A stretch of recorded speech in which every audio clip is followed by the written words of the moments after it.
What's up, guys? What's up? What's up? You know, just chilling like a motherfucking villain. Glad it's Friday. I know that's right. Are we live? Not yet. Well, Shit. we're always live. Well, let's get it. So, me and Billy, we're talking about some pretty crazy, interesting stuff at work today, and we thought it'd be a good podcast to bring it up a little bit. We were talking about wrestling, jujitsu, and the different kind of styles in mixed martial arts. I actually have a little pop quiz for y'all, so we can test that out and see what y'all know your history on some things. All right, let's go. Let's try it. I'll ask Billy first. You answer, and then you can answer. Okay. When he gets it wrong, I'll say the wrong answer too. What year did wrestling get introduced into the Olympics?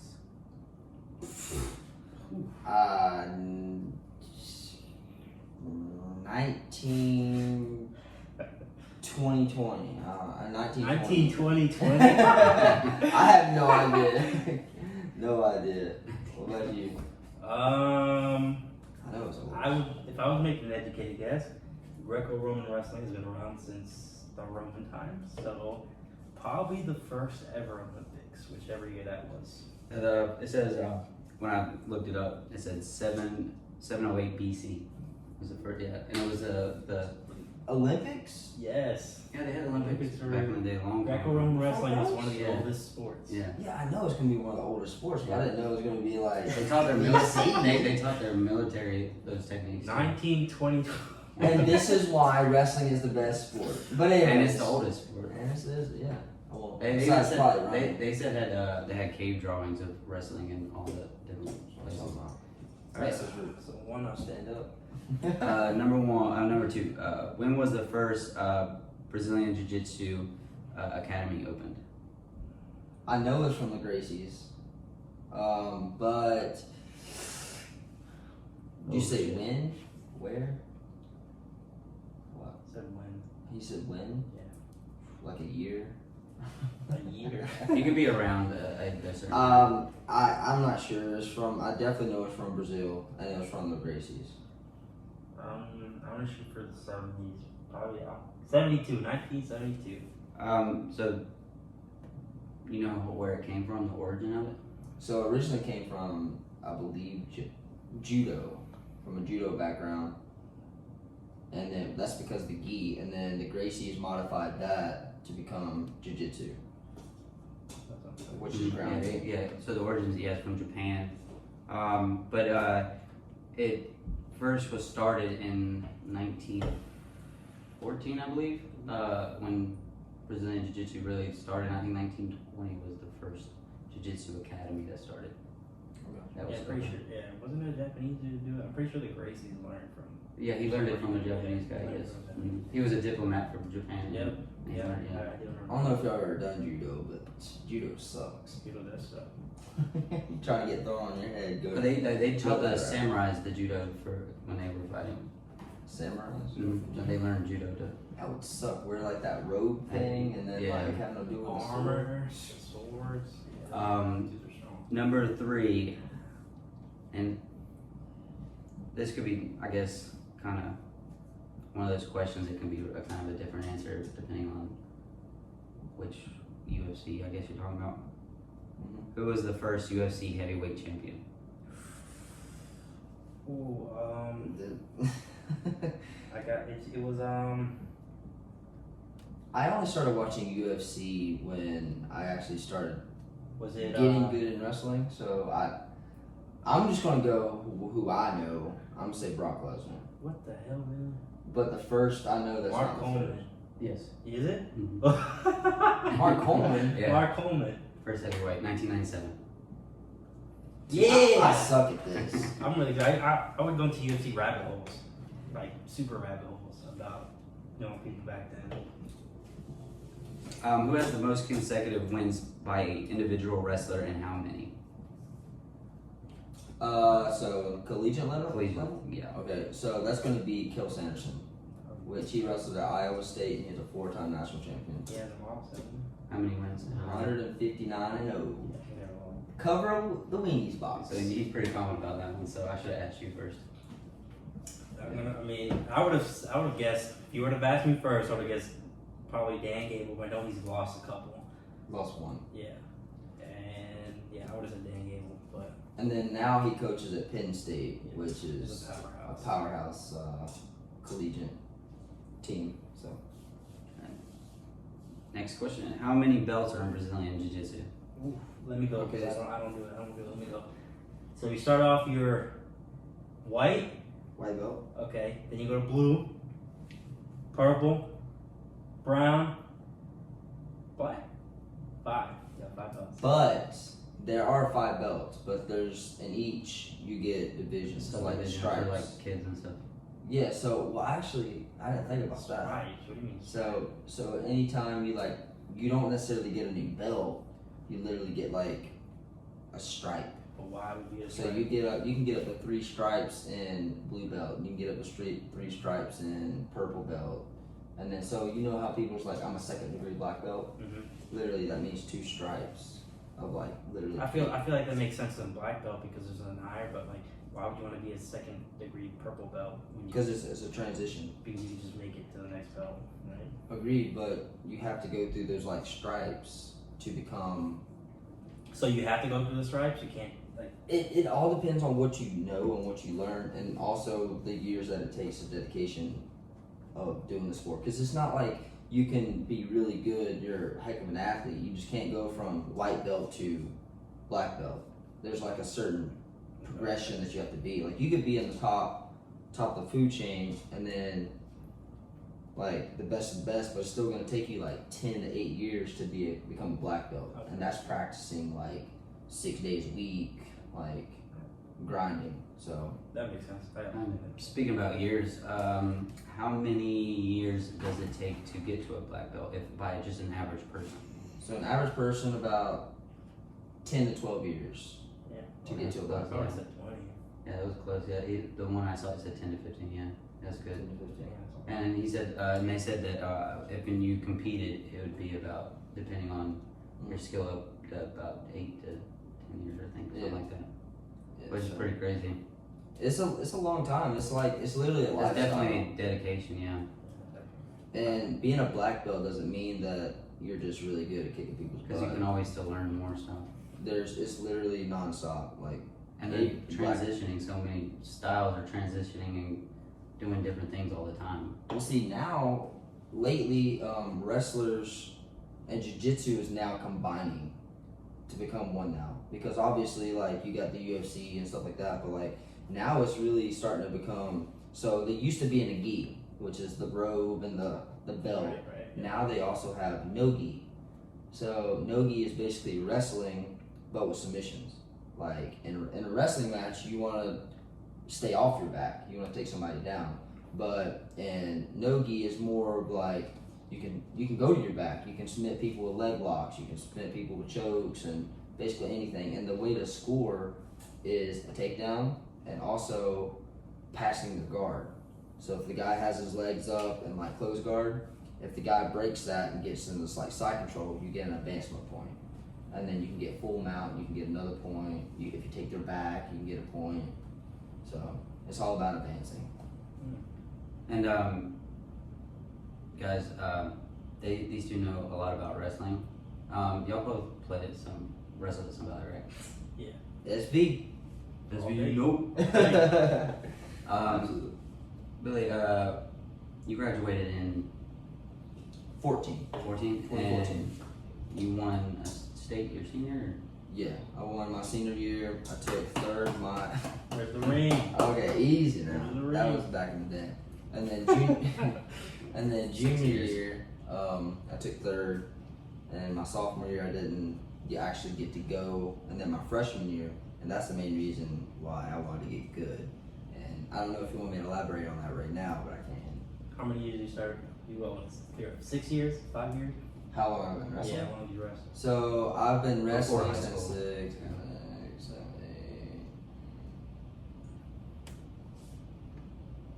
8. 12, 6 years. I've been wrestling and coaching 17 years. So It's a long time. Yes, it's been a while. What's your overall record from high school? So my high school overall record, so my freshman year, I didn't do too well. But, so my overall record is 197 and 21. Huh? That's a lot of matches. Yeah, I did get a lot of matches. And actually, my junior year, because like I was 63 and 5. So what sucks is I had the most wins in the state, and that wasn't because we had like a super stacked like weight class. We would go out to these tournaments, and then I would mess up and lose in the quarterfinals, and then I'd have to go all the way through WrestleBacks to take third. So it's like the long road back once you drop down. So in a bracket you drop down, and then you also move back, and then you have to wrestle through there, and then The consolation bracket. it is Like terrible. if you start off and you win every single match, technically you've wrestled and win twice, you're in the finals. But if you lose one of those matches, you may have to wrestle 4 or 5 times to make it Back to the 3rd and 4th place rounds. Jeez. So you can wrestle and have 6 wins in the tournament but get 3rd, where a dude can win 3 times and get 1st. So you just gotta make sure you don't lose in those. 4 times. So if it's in a 16-man bracket, then you can win 4 times. But if you drop back, then you gotta keep wrestling. But I don't recommend it. Go ahead and go out there and warm up hard and get the wins so you can be in the finals and showboat a little bit, I guess. Julian, same question. Same question. How long and how many wins and did you win? Oof, not so good. So I wrestled 3 years, sophomore, junior, senior year. Freshman year, I was going to, but I don't know what happened. I think I was just focused on other things. I think my final record was like 78 and like 20 or something. My sophomore year, my first year, I was a JV team, I didn't even start. But I did have a couple like varsity matches, and I think I went like 2 and 4 or something. And then my junior year, I broke out and I went like 30 or 40 and like 20 or something. And then my senior year, I only lost 10 matches. But I had the most majors in the state, which, if you don't know, major is if you beat somebody more than 6 points? 8. 8 points. There you go. So I had. That's also a bad thing because it means you can't finish them. You know, it means you're kicking their ass, but you couldn't pin them. And I was tired every single one, but I had the most majors in the state. On a side note about that, I'm gonna elaborate. So Julian, we were at Sun Valley like our years. We did really well. My sophomore, junior, and a little bit of our senior year. Our senior year, we started were coming deprived, but the starters we had were really good. Still took 5th in the Yeah. state. So, but our junior year we were really good. But I remember Julian's first match he ever had, and to the transition that he made, like his senior year competing with the best kids in the state, like 1 match away from going to states, like wrestling the number 1 guy in the He state. was talking highly of you at work. He's today, really actually. good wrestler, really good wrestler. If I would have had, because I started sophomore, like I said, but if I started even that freshman year, like if I couldn't go back in time and tell myself to go, totally different. If I move everything back a year and gives me another year, who knows? Like maybe we get 3 state champs our senior year, or even 8th grade. So if I started at the same time, it could have been a different story. But I didn't, and it's still great from 3 years from going to like. He's gonna tell you the story about my first ever match. To going from that to what I did my senior year, it was pretty impressive. And that's all with the coaches and the team that I was with. So, but I'm gonna let him tell me. That's what you want to see, though, is the progression. I mean, Yeah. seeing someone start and where they ended is like you don't. A lot of people do try, but they could always be average or stay at the same spot, never get better. That's what you want to see when the progression like that. And I was nowhere near the best wrestler. I just stuck with it and tried. So that's all you really got to do. And you gotta think, like, the first year, you can go ahead and just call that a loss. I mean, like, because it takes time. They're gonna throw you to the wolves. You're gonna get to be honest, like, you're going up against guys that's been doing it ever since they were in kindergarten. So you're trying to compete, but there's a lot of things that you have to do, like just knowing where you're at. It's not necessarily showing the moves. You just gotta know where you're at on the mat. So what's funny? So in wrestling, this is Julian's first match. So his first match he ever wrestled, I mean, headgear all on his face. I think I wore double knee pads too. Double knee If you've pads. ever wrestled, like if you're watching the stands, you're like, oh, double knee pad, you know, it's to keep his knees, you know, like not tore up. If you see a dude up in double knee pads as your opponent, you might as well just, you know, have pizza. Headgear in the face, singlet, which is what you wear in wrestling, pulled all the way down to your knees. That right off the flag is scrub. All right. So anyway, so Julian goes out there and he's wrestling this kid. He's beating him, which the kid was also bad, but the kid Julian would get on top and he would take the guy down. And then he'd get on top, and then he would lock his hands. In wrestling, you can't, once their knees are on the mat, you cannot lock your hands.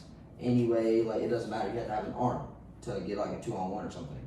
So Julian got disqualified his first match ever after beating this, like...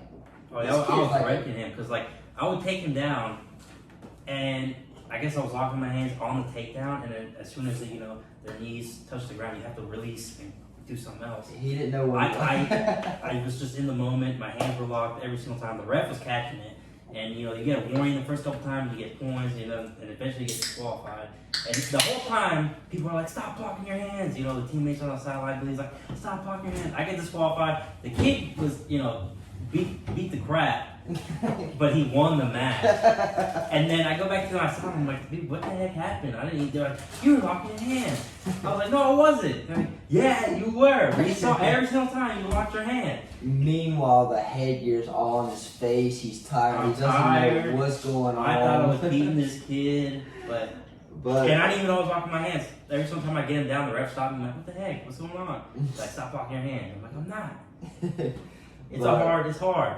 Because if you're in a street fight, you take them down, and you're not worried about locking your hands. But in here, it's just rules. You can't do that. But for the 3 years that you did wrestle, the transition that you made from locking your hands to being one of the best guys in the state and ranked in the state, yep. That's a really quick transition. A lot of people can't really make that transition. Yeah, I mean, there's people who wrestle since middle school and don't make that transition. That's why, if I had a time machine, I'd go back, and that's why I urge people to put their kids into like some type of combat sports that's teach them that stuff, or any sport, whether it's fucking gymnastics or golf or something. Just put them in early, because you never know how much those early development years gonna help them out. And to be honest, it like pushes you as well. Like it makes at a young age those skills that you learn are just so key, so key. And speaking about the skills and determination and stuff to keep with it, Julian, you were in the military, right? Yes, I did 4.5 years in the Army, and recently got out February 2019. Can I ask what you did in the military? Yes, so I was a 13 Fox, which is a forward observer, which is, in layman terms is I called for and adjusted for artillery and airstrikes. So I was a dude. I always like to tell people, when you get a kill streak in Call of Duty and he pulls out the map and he's like, precision airstrike right here. Mm-hmm. I'm me. I'm pulling the map and I'm calling them all over the radio. You know, strike right here. And then you walk in with the infantry, right? Yeah. So there's different units. So you know, you got light infantry, which is the troops that they throw in. Then there's armored, where they come in the Bradleys, and then there's up armor. You know, got different units. The same jobs, they just do different stuff. Like there's infantry dudes that roll around in Bradleys, and there's infantry dudes that walk. I was in light infantry my entire time, so I was literally with them, calling for and adjusting, fire for them. Where we're called fisters. We had fisters that would be in trucks with the infantry dudes rolling around, kicking back, not walking anything. So yeah. Well, thank you for your service. Of course, thanks for the support. And Billy wanted me to also bring this up too. With wrestling, did that help you with you going into the military? So yeah, that's a good question. So when you go to basic training, I know the Marine Corps does. The Marine Corps has their own Marine Corps martial arts, where they basically like Brazilian jiu-jitsu. You wear belts, you get belts and stuff. But the Army has their combatives, and everybody gets qualified level 1 in basic training. It's basically gi BJJ. Like they teach you how to choke people with their Army uniform. Yeah, cross collar. Yeah, cross collar. They teach you how to fish out or swim, whatever, caterpillar out. Shrimp. Yeah, shrimp out. They teach you all that, and then at the end they beat you by weight class. the drill sergeant's like, if you're anywhere between 190 and 250, you're in the heavyweight. And they have then they do boys and girls. Yeah. That's a big. So they do like kind of like, at least in my class, they did kind of like combatives, like they pinned each other up. And I was I weighed like 170 or like 180, so I was in the heavyweight category. And I won. I ended up winning the tournament. Basically, just rear naked juggling dudes. They're like taking bigger dudes down that didn't really wrestle. And we started on our knees. So literally from my knees, I would just snap them down or duck under or something and just hit the back and just choke them out. Rear naked. I won the entire tournament. You don't get anything out of it except, the girls that make you train anything and you're cool. But as the work ethic and because I know me and Billy had to talk about this too, and I was sitting here agreeing with him, but he kept wanting to fight about it, even though I was agreeing with him. Like the making the weight and the determination, it takes a lot to be a wrestler in that sense. Did any of that help you with the training that you were getting, making you go through things that are pretty hard? Because the discipline's the same as in wrestling. Like, you see the bigger picture when you're cutting weight and you're sucking and you're wearing 2 sweatshirts and a long sleeve and sweatpants, and you got your wrist ties and your ankle ties and you have your headgear on with the hood up and you're just thinking about making weight. Miserable. Same thing when you're in the middle of the woods. You just got rained on. You still gotta walk. You still gotta walk in the 6 miles, and you gotta carry 80 pounds on your back, and you're just thinking about you're not thinking about sleep, but you literally are walking through the entire night. It's the same thing. So you're just thinking about the end goal and how you do it. And at least in my career, the dudes that always try hardest are PT, who they're running but they're gassed, but they're still trying their hardest to where they're about to pass out. Even though it's just PT, if they were somebody that did some type of combat sports, whether it was wrestling, boxing, football, they were always those type of dudes that tried their hardest. And you could always tell, those studs like that tried, oh, what'd you do in high school? Oh, I wrestled or whatever. My company commander, my first unit, was, he could get cauliflower ear and everything, big dude, came hot, wrestled in college. He would kill us on everything because he just had that mentality. He would always put us if there was ever a training rotation that another company didn't want to do, he would always take because my dudes don't want to do it. That's just his mentality. He was like, I train them the way I train. I know how I do it, so they're ready to go. It's good though. Yeah. Having that mentality of And then your leader he was carrying. He was lead by example. Yeah. Exactly. Yeah. And Billy was also telling me. So we talked a lot today. He was also telling me, I'm not sure. All day. I'll argue all day. You can't argue. You can't argue. Billy wants to argue every day. And the bad thing about him with me is he loses every time. Did you lose? Oh, really? Okay, when he says that, we got a third party, and I like to think I'm really in the middle of a lot of stuff. I'm in the middle of basically everything. So I'll be kind of Let's hear what you gotta say there, Devin. So let's go. Well, this is actually about you again, but he asked me to ask you about it, but I was like, I don't know if he wants to talk about it right now. But he said there's something that happened in Italy, and I didn't want to come out and straight ask about it. If you can talk about it. How does wrestling transition to the fighting. street? Oh, okay. Yeah, no, that's good. Okay. So I was stationed in Italy for 2.5 years, and just a quick backstory: the Italians love them, love their women, love their food. It's basically illegal to punch somebody in Italy. If you out and I crash in your car and I sucker punch you, I'm going to jail. But I can slap the crap out of you open hand, and it's fine. So the Italians like to slap, but they don't like to get hit. American dudes, we don't. Nobody slaps, especially American paratroopers. You come at me, you're getting hit. Yeah. So a lot of and we were young, drinking. You put a lot of kids in situations where they have to spend a lot of money. Their housing's paid for and everything. They do stupid stuff. I think the most memorable one that I always tell everybody is the one where I got hit with a bottle, and it wasn't even our fault. I was kind of doing the right thing. So we're leaving the club. I have a buddy with me. He's got his girlfriend, and we're waiting for another chick.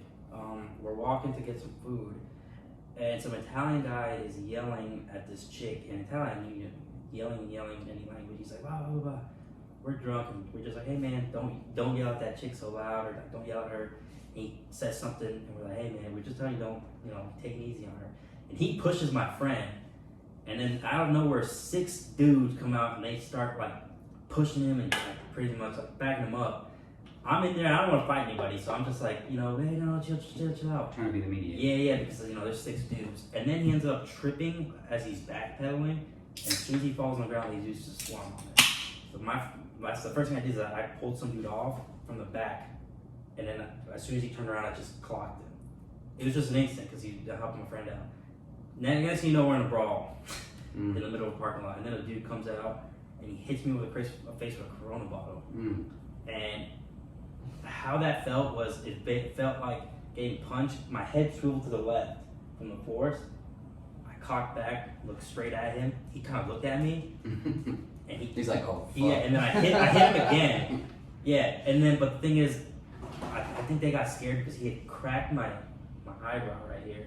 I have a scar to it, and after they run away or whatever, I start feeling myself because I'm like, damn, I'm sweating heavy, and I look and I'm bleeding like profusely. I've touched myself, and I didn't even notice that. So I ended up whatever. All that adrenaline. Yeah, and then I have to walk in the base, show the security like my ID while like my face is dried up blood, I'm bleeding, and I had freshly got that. It was like my first month in there, so I'm meeting the first sergeant the next day. I have to tell my team leader that I slipped in the shower because I didn't even tell him I was fighting. So I meet my first sergeant, and I basically told him I slipped, and he believed me. Yeah, but it helped because it just. I knew that if it got to the ground or if I do something to him, it's over. Like, a lot of dudes don't know how to wrestle, and if I take him down, it's me against, I'm winning, guaranteed. One thing that I noticed what he just did is when he pulled the guy back, notice he had the enable grip, which is the best grip in anything. You can take your hand, put it over top of your thumb, squeeze it tight, you can pull anybody. That's the best grip. That's the most important. I think that's the only thing that if I was dead, I would remember no matter what, is anytime I try to grab a dude my first year wrestling, I would grab him like this. Which you is gonna like, mess up all your fingers. Yeah, which is finger interlock, which if you don't know, that's super easy to, finger interlock is crazy. So they always said, grab your wrist. Because you can pull that apart. Yes. You do this or do this, it's incredibly hard to pull that apart.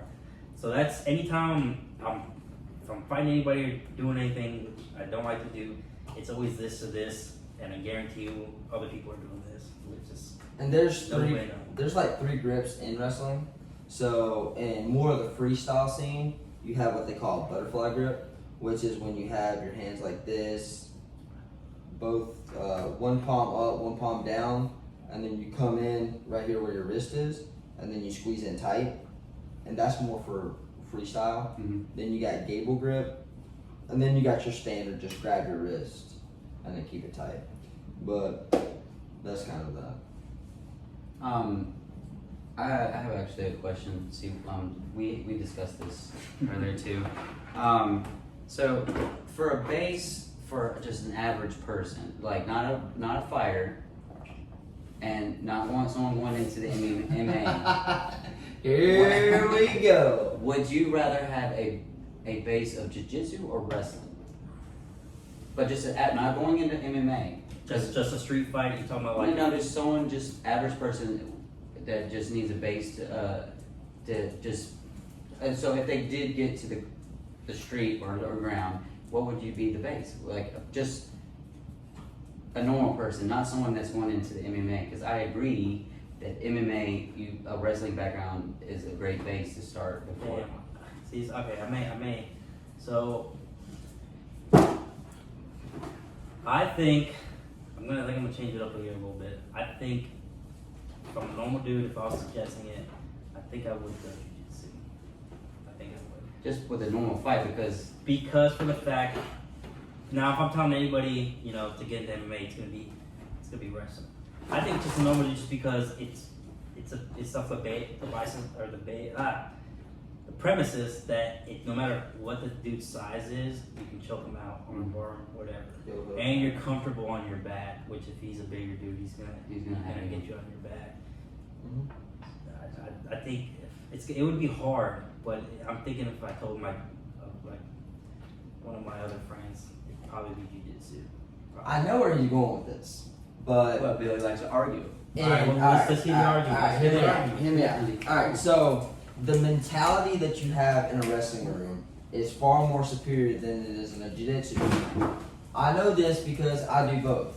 That's true. I run a practice and I train jiu-jitsu.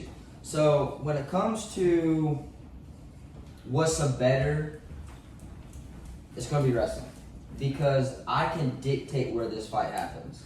So I understand when you say that, like, you're saying just strictly wrestling, just strictly jiu-jitsu.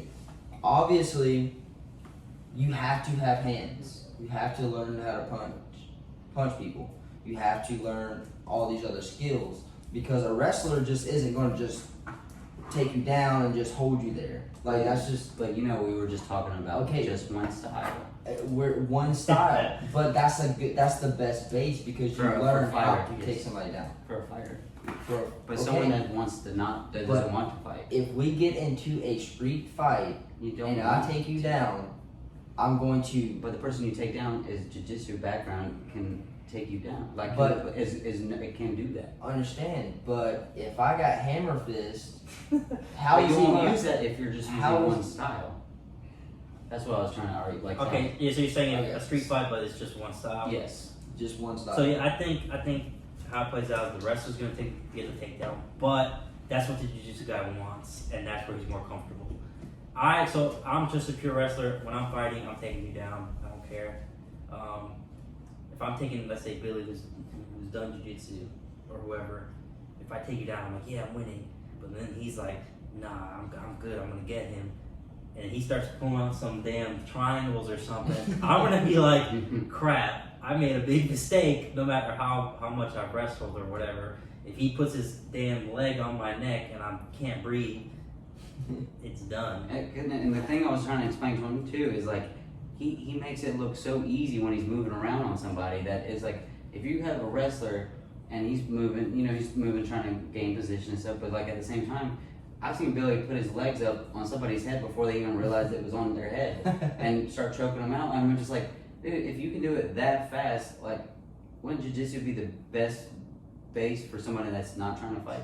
Not trying to fight. Now, if your wrestler gets your back from standing, I think it's over at that point, because at that point he's either gonna suplex you on your head, or if he takes you down to where he's on your back and he's got like his legs and hooks in for rear naked. Well, I think if you grab anybody from the back, it'd be kind of hard to get out of. I mean, yes and no, because it would be hard. But I'm going to stop you guys real quick.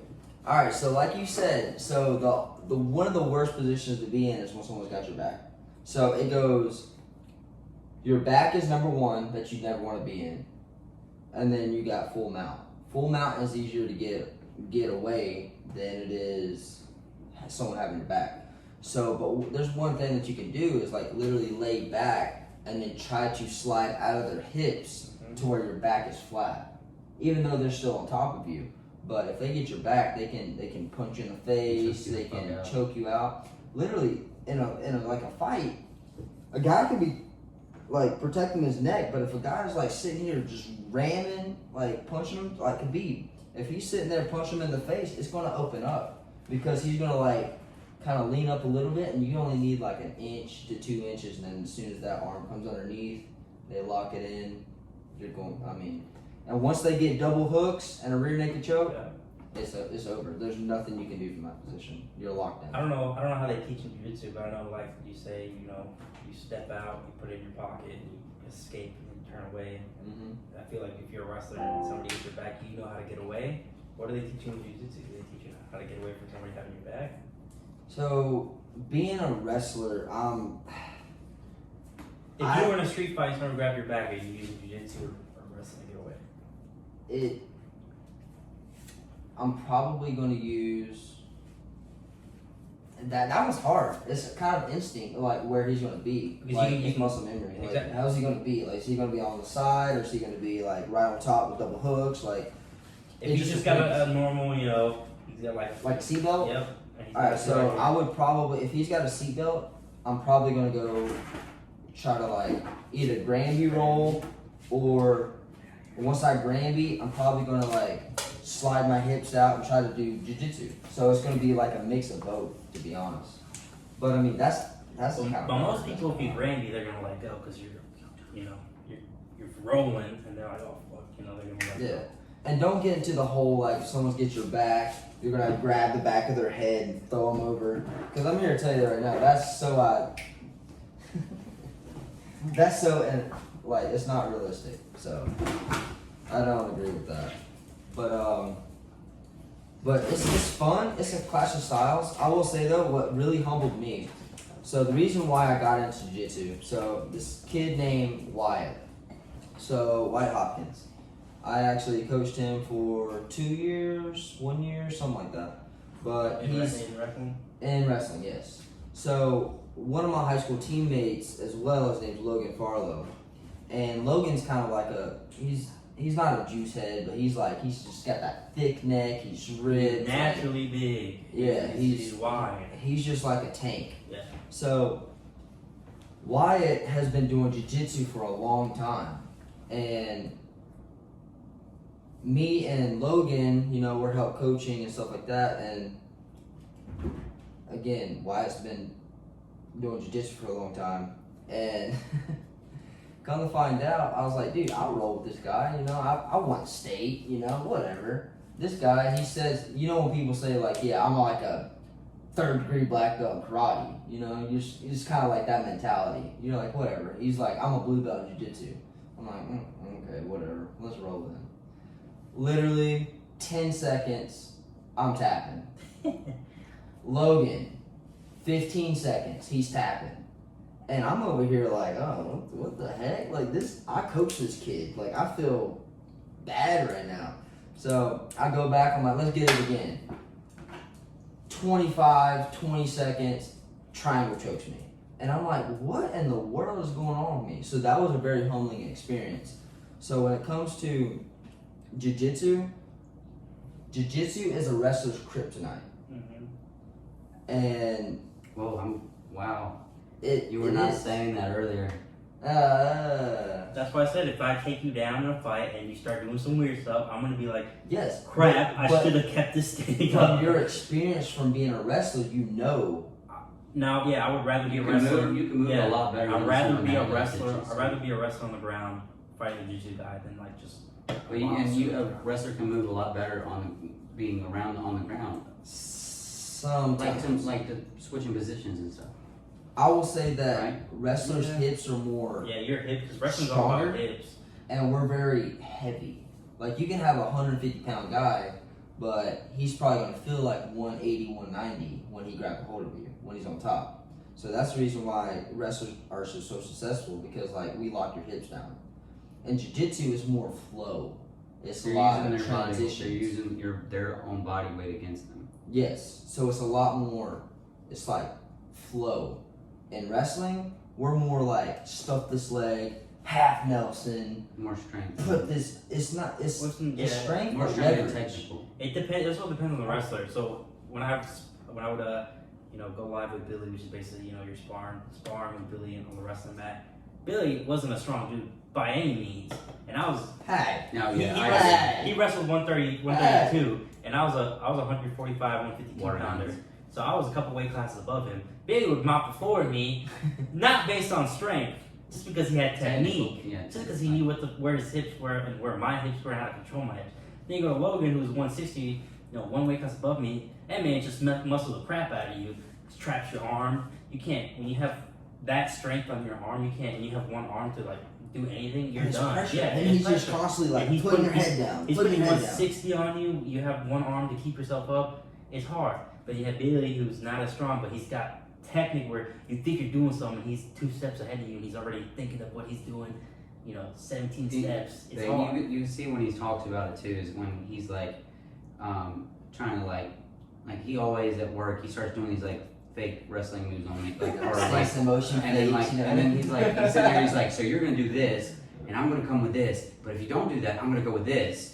Like, he's already talking to me what he's already pictured. Yeah, in he his already head. knows what he's gonna do. He already knows 2 ways that he would do it if I did it that way. He counters this, I got this. Yeah, so he was just walking down to lunch where he's just doing all these different moves. He's like, so Devin, this is blah blah blah blah blah. And, I'm just like, and he's like, you did this, I would do this, and then I'm just like, It's a lifestyle. hey, but it's a mind game too. You gotta think, but also react, kind of think and react. I guess it's more of a, when life throws something at you that you don't expect, you already know how to adjust. If somebody does something you're not expecting, you're like, oh, that's fine. I'm gonna just flow and do the next thing. Like, now it's muscle memory to me. So if someone grabbed my leg, I know exactly what to do. Not even me thinking, because that's the problem with like That's the training, how much you train. with new wrestlers is like they're thinking in the match. So like if someone's got their leg, they're like, oh, what do I do? Or you're Oh, trying- I think I should do this. Even though they've been taught it, they just haven't drilled it Or enough. you can see like it looks like they're about to shoot on you, and you're just like, if they shoot, I'm gonna do blah blah blah this. Yeah. A lot is also like not like kind of like your instincts, putting that aside and doing what you've been taught. So like a lot of people, when somebody has their head if I have behind you on a seatbelt and I poking my head out, a lot of people's instincts is to grab the head and try to headlock it. Where if you've wrestled before, the headlocking can be countered if you know how to do it hundreds of ways. So it's all not kind of pushing your instincts aside and also giving yourself a reasonable I probably shouldn't do that because he's gonna go with my weight, roll through, and next I'm gonna be on my back. Yeah. But I've heard that that every submission that you try to, you're able to get out of everything until it's locked. But there's no being stuck until you make yourself stuck. Basically, So right? Because I'm you get yourself stuck in all these clinches because when they start like doing like what's that one that you like to do? That favorite chokeout move or whatever you do to everybody when they're I'm a big fan of a darce. What about the one above your head, like you did to Preston on the back of the truck? Oh, Or the that one was- you always do when you're laying on your back. The rear naked? Somebody rear naked? So Yeah, you put your you're always like A laying, crucifix? rolling around, and then you do it like Denali and No, crucifix. Something about crucifix, right? Oh, yeah. Where you You have do it all it the time. and you put your arm over. Yeah. Yeah. you do Okay. it all. You do it's like you do it every time you start drinking. Yeah. too. I But, like to wrestle but, when I drink, but alright? They say until when you struggle is what sets the Agreed. submission. But So, but everything's able to get out no matter what it is, right? Like you were saying, when you struggle, that means that there's ground to be made up. Because when you start to turn and you keep trying to turn this way, when I go to counter, I'm going to just nothing but get tighter into your body. Because let's say there's a little bit of space. There's potentially a chance that you can get out. But if you turn and I got one arm or something, I can cover more that space to distance go. and closer to you. So And then make everything more a tight. question like that. So what if someone starts putting you in a hold and you just don't move? They can still get you in the hole because you're not doing anything, They right? can. But to be honest, it's better if they do move. Because you're trained, because just like you were talking about chess, I want to be 2 steps ahead of the guy. I know that this guy is going to move this way. Mhm. And I know that he's going to try to get out this way. So I'm going to make sure I'm loose enough to get there. And all right, so he's countering, boom, then I lock it in. But when a guy's just strictly just dead weight and not do anything, it's a little harder to finish, to be honest. Like I'm looking for that reaction to make my skill set tighter. I'm not gonna even lie. Some of my worst matches were kids that were just straight garbage Oh, because yeah. they wouldn't react to what you're trying to do. You take Exactly. them down and you want them to fight so you can do something. But they You just know, lay there, I see where Yeah. you're like, dude, do Yeah. something because you're They beating they them. already know Yeah. that, and then they just Yeah. like, oh, well, just go ahead and do it. But then at the same time, you need them to. I need that next step for you to do something. I you can know? compete at a high level when it comes to transitioning, scrambling, all this stuff, and then you have a guy that's straight just standing there. Yeah. It's hard. It's something that I'm like, okay, this guy, I get to this leg and he's just standing there, and I'm like, all right, like he's not giving me the feel that I'm used to. Not saying that I will not finish, but it's still like it's more of a pause to me, because I'm used to the guy. Okay, he's pushing the head inside, he's squaring his hips up, trying to do something, and then like I'm not used to that position because people react, they sprawl, they do all these other things. But when you have a guy that just stands there and just sits there, it becomes a problem. But then, so like at the same time, that could help them, right? And it could absolutely help them, but at the same time, But it's just like, but that means basically they're giving up, so you should let go and just beat the out of them. I guess you have to know that you have to know that, Depends on that you're being annoying. Like those kids knew, like they probably just sucked and they were just like, making they it hard just on me. probably didn't know what am I supposed to do? Yeah. Mm-hmm. But like if you sucked on purpose just to make me mad, and he's like, oh, he doesn't know what to do here.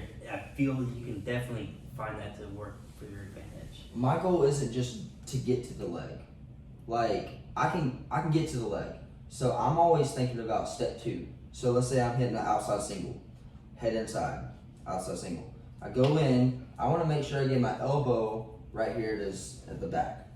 So if he doesn't give me the feel that I'm looking for, if he just stands there, then it's like You gotta do something else. I'm like, to be honest, like I'm already planning ahead that this is what the guy's going to do. This is going to be his reaction. This is how you defend it. And when he just stands there, I'm like, well, shit, I guess I just got to drive in now. You gotta try something different that you weren't planning on to get to those next steps. So, Billy, I'm gonna ask you this question. Oh, snap. Let's get What is the most surprising / worst submission you gave up in? Like, who surprised you the most and gave you like the worst one? Like you're like surprised that ever happened. Okay, so It's gonna be a chick. What? it's a tie. Oh, whoa! You got submitted by a chick? He's thinking about. I don't think so. I mean, I'm not saying anything. No, girls are good. Girls are Dude. good. Yeah. When it comes to jiu-jitsu, girls are good. But I don't sleep you on didn't girls. mention that. That's why I'm surprised. No, because like I'm thinking, I don't. Actually, I have been submitted by I a chick. bet you were surprised too. I mean, But I'm she's talking so about good. like a move that you were so surprised that would happen to you that you weren't expecting ever. So what was very humbling for me, and that's basically what it is. So what you're saying, it's gonna be a heel hook. He hooks up. I mean, it seems like you're just defenseless. How often is that completed? I mean, Is it very rare? Because is it's it that very hard? quick. It's quick. It's very quick, and like once you're locked, you can roll. Like you can roll your body, but at the same time they can roll too. They can keep rolling, but like at the same time, like once it's called your knee alignment. So if they Oh fuck. No. yeah, so once they put their saddle over top, which is their other leg, I think I know where you're going with they this. go over top, and so normally you can just push it down and clear, but once they lock it and then put the other leg just kind of like a triangle choke, once they lock it, you're kind of done for. So the worst pain that I would say that I've ever had is called a stema lock, which is like You know what that is? No. double. So it's instead of just like Is a this straight wrestling or jiu-jitsu? No, this is jiu-jitsu. Jiu-jitsu. This is strictly jiu-jitsu. So here, but they can also come underneath, and Wyatt does it stupid good. So that's probably the most pain. But see, the problem is what's very scary with heel hooks is You it's can hurt not somebody even. really bad. Oh, Oh absolutely. yeah, your knee. See, that's the thing. Torn Is, up. I'm not even worried about my ankle too Yeah, much. It's so much torque on your knee, and you just kind of feel like a little making my knee pain. hurt thinking about it. Yeah. Sheesh, yeah. You feel a little pain in your knee, and then it's like, if you don't tap, they can rip your knee, like, they can really torque your knee to where, like, you're gonna snap something. ACL, MCL, you name If it. you look at UFC like heel hook highlights or Bellator or whatever, you can see when you get in a heel, like they fight the crap out of trying to get out of a heel hook because they know that one, if you're in it, you're either gonna tap or you're gonna get hurt. So if I see somebody grabbing my heel, nope. The same thing if somebody grabs, like, I rather get my arm broken than my knee fucking ripped out. You So- know? And knee, because is non-stop work all the Yep. time. So about that. So what would you say that the best submission is that you had to pick? If you had to pick any submission there is, which submission to take down a bigger guy or whatever? Like you could tap anybody. Well, I don't know that many submissions, but for me personally, I would just go to the neck. The neck, yeah. That's the Okay, basic so one for me.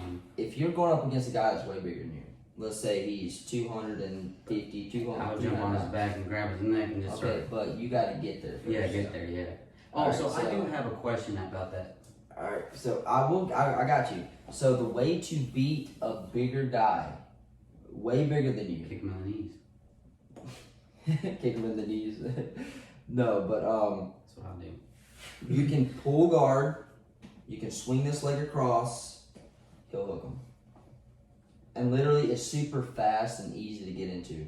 Like you can get into an established 100% heel hook within, if the guy's on top of you, within 4 to 5 seconds. Guys who are good at like heel hooks or knee bars, they're Dangerous. dangerous, bro. And you can bring down anybody. Dangerous, Because you gotta think, Achilles heel, Yeah. yeah, I mean, that's exactly what you're grabbing Mhm. onto right there. Especially Boom. guys that's all they know how to Dude, do. like, have you ever hit your like heel or your Achilles tendon on the back of like on a chair when you're sitting Oh, at the desk? it's And it's the painful. worst experience Yeah, I've it's ever had in my painful. life. Dude, you're just like, fuck. Yeah, it's painful. It's not like you're coming, but you're hurting. It's painful, man. Dude, I used to get that so bad. The one thing I always like, I've never practiced or tried any. The chokehold that like confuses me the most is when they have their arms straight up in the air and you're choking them at the neck. So the arm straight up. They're like that and they have their arms wrapped around their neck. Oh, okay. Oh, so the arm triangle? Yeah, I don't know how that works because every time I try to do that, it because doesn't work. it clogs your craw. But you have to, something you have to, hard. you have to hold it a certain way, or you It's squeeze, about or you it's just about pressure press because it? they also like You gotta use yeah your you shoulder. gotta use it. So like it's like putting my arm pinned up against my thing, but the shoulder's also coming in. It's you have to know how to do it because like There's a certain yeah, way you have to to- do you it. have to know how It's to not do it. you can just get there and just squeeze. yeah. You have Yeah, because I to. was like thinking, because it You doesn't step work to that the way, side, like you go from side control, and then you have to like get more and like shift your hips. Billy can tell you more about it, but It's better instead of the arm going up. It's better if the arm goes across, because then now I have my head. So I have like basically like a head. So you're having him choke himself out. Yes, Yeah. basically. with the So- pressure from your body. To But choke the them out. key part is it's not all about like being all up on him. The key is once you get it locked, you bring your knee in beside his hips to where he can't circle back into you. And then you basically just kind of slide out.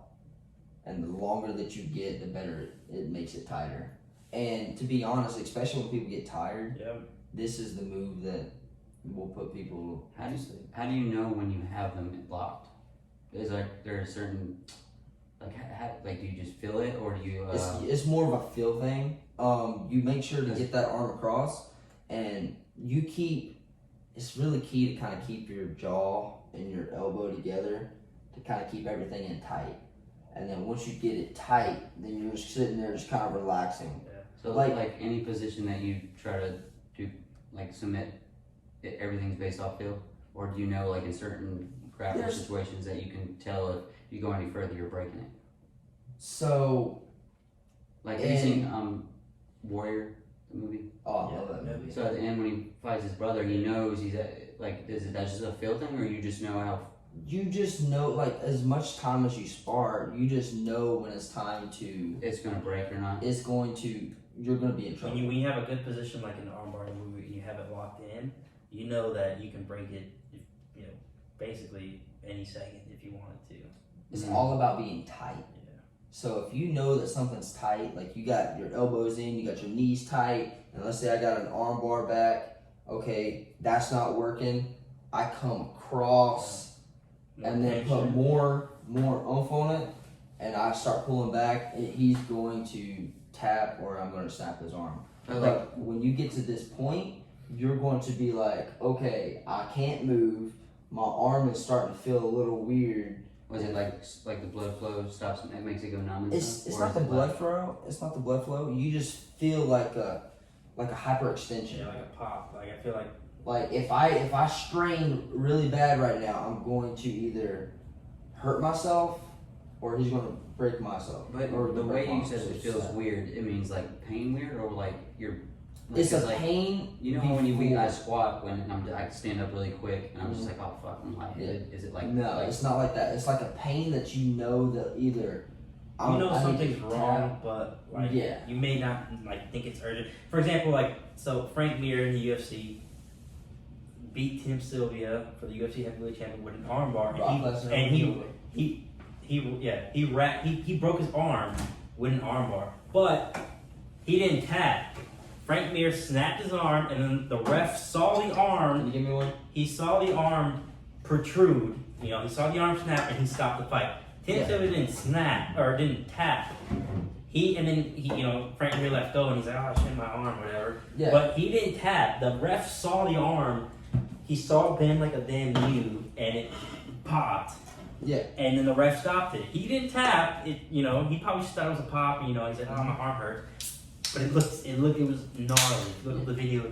It's gnarly. So it's, for instance, like it's kind of the same feeling if you're stretching, and like if a guy. when you stretch too far, you're gonna pop something. Exactly. So let's say that you're stretching your legs out, like you got your both legs spread out, and you're stretching forward, and then some guy comes up behind you, and they're like pushing you forward, and you're like, oh dude, whoa, I'm gonna mess something up. That's kind of the same thing as someone's got you. Oh god, worst feeling. Yeah. Speaking of UFC, who's y'all's favorite fighter that you've watched? Currently, if it's currently now or ever. So, again, I got the wrestling background.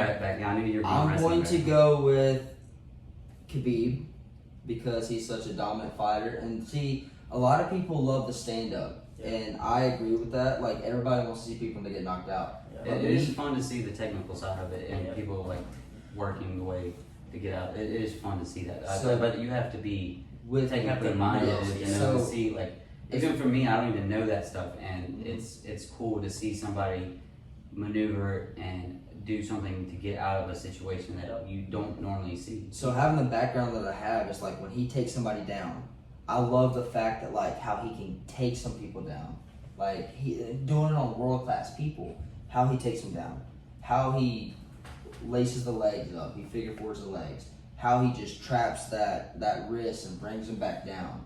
And traps it with his knee. Like from there, like people are defenseless. Like he has both legs and one arm, and Khabib has like one hand free, and like the guy's just like up against the cage, and he doesn't know what's happening. And the best one is like Khabib versus Barboza.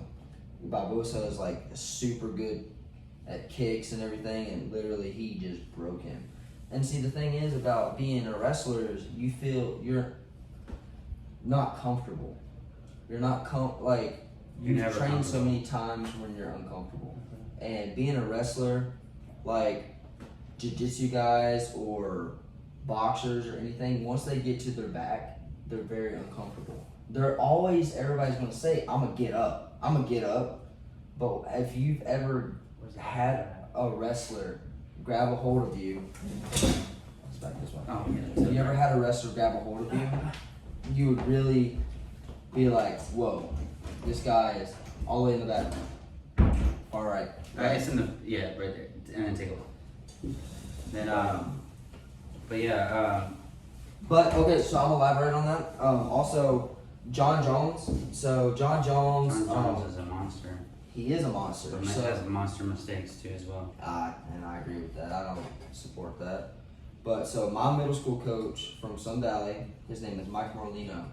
He is originally from New York, and he coached John Jones back in New York. So that's why I like John Jones so much. So we were coached by the same coach, basically. Do you follow UFC like a lot religiously, or do you just watch it when it's like?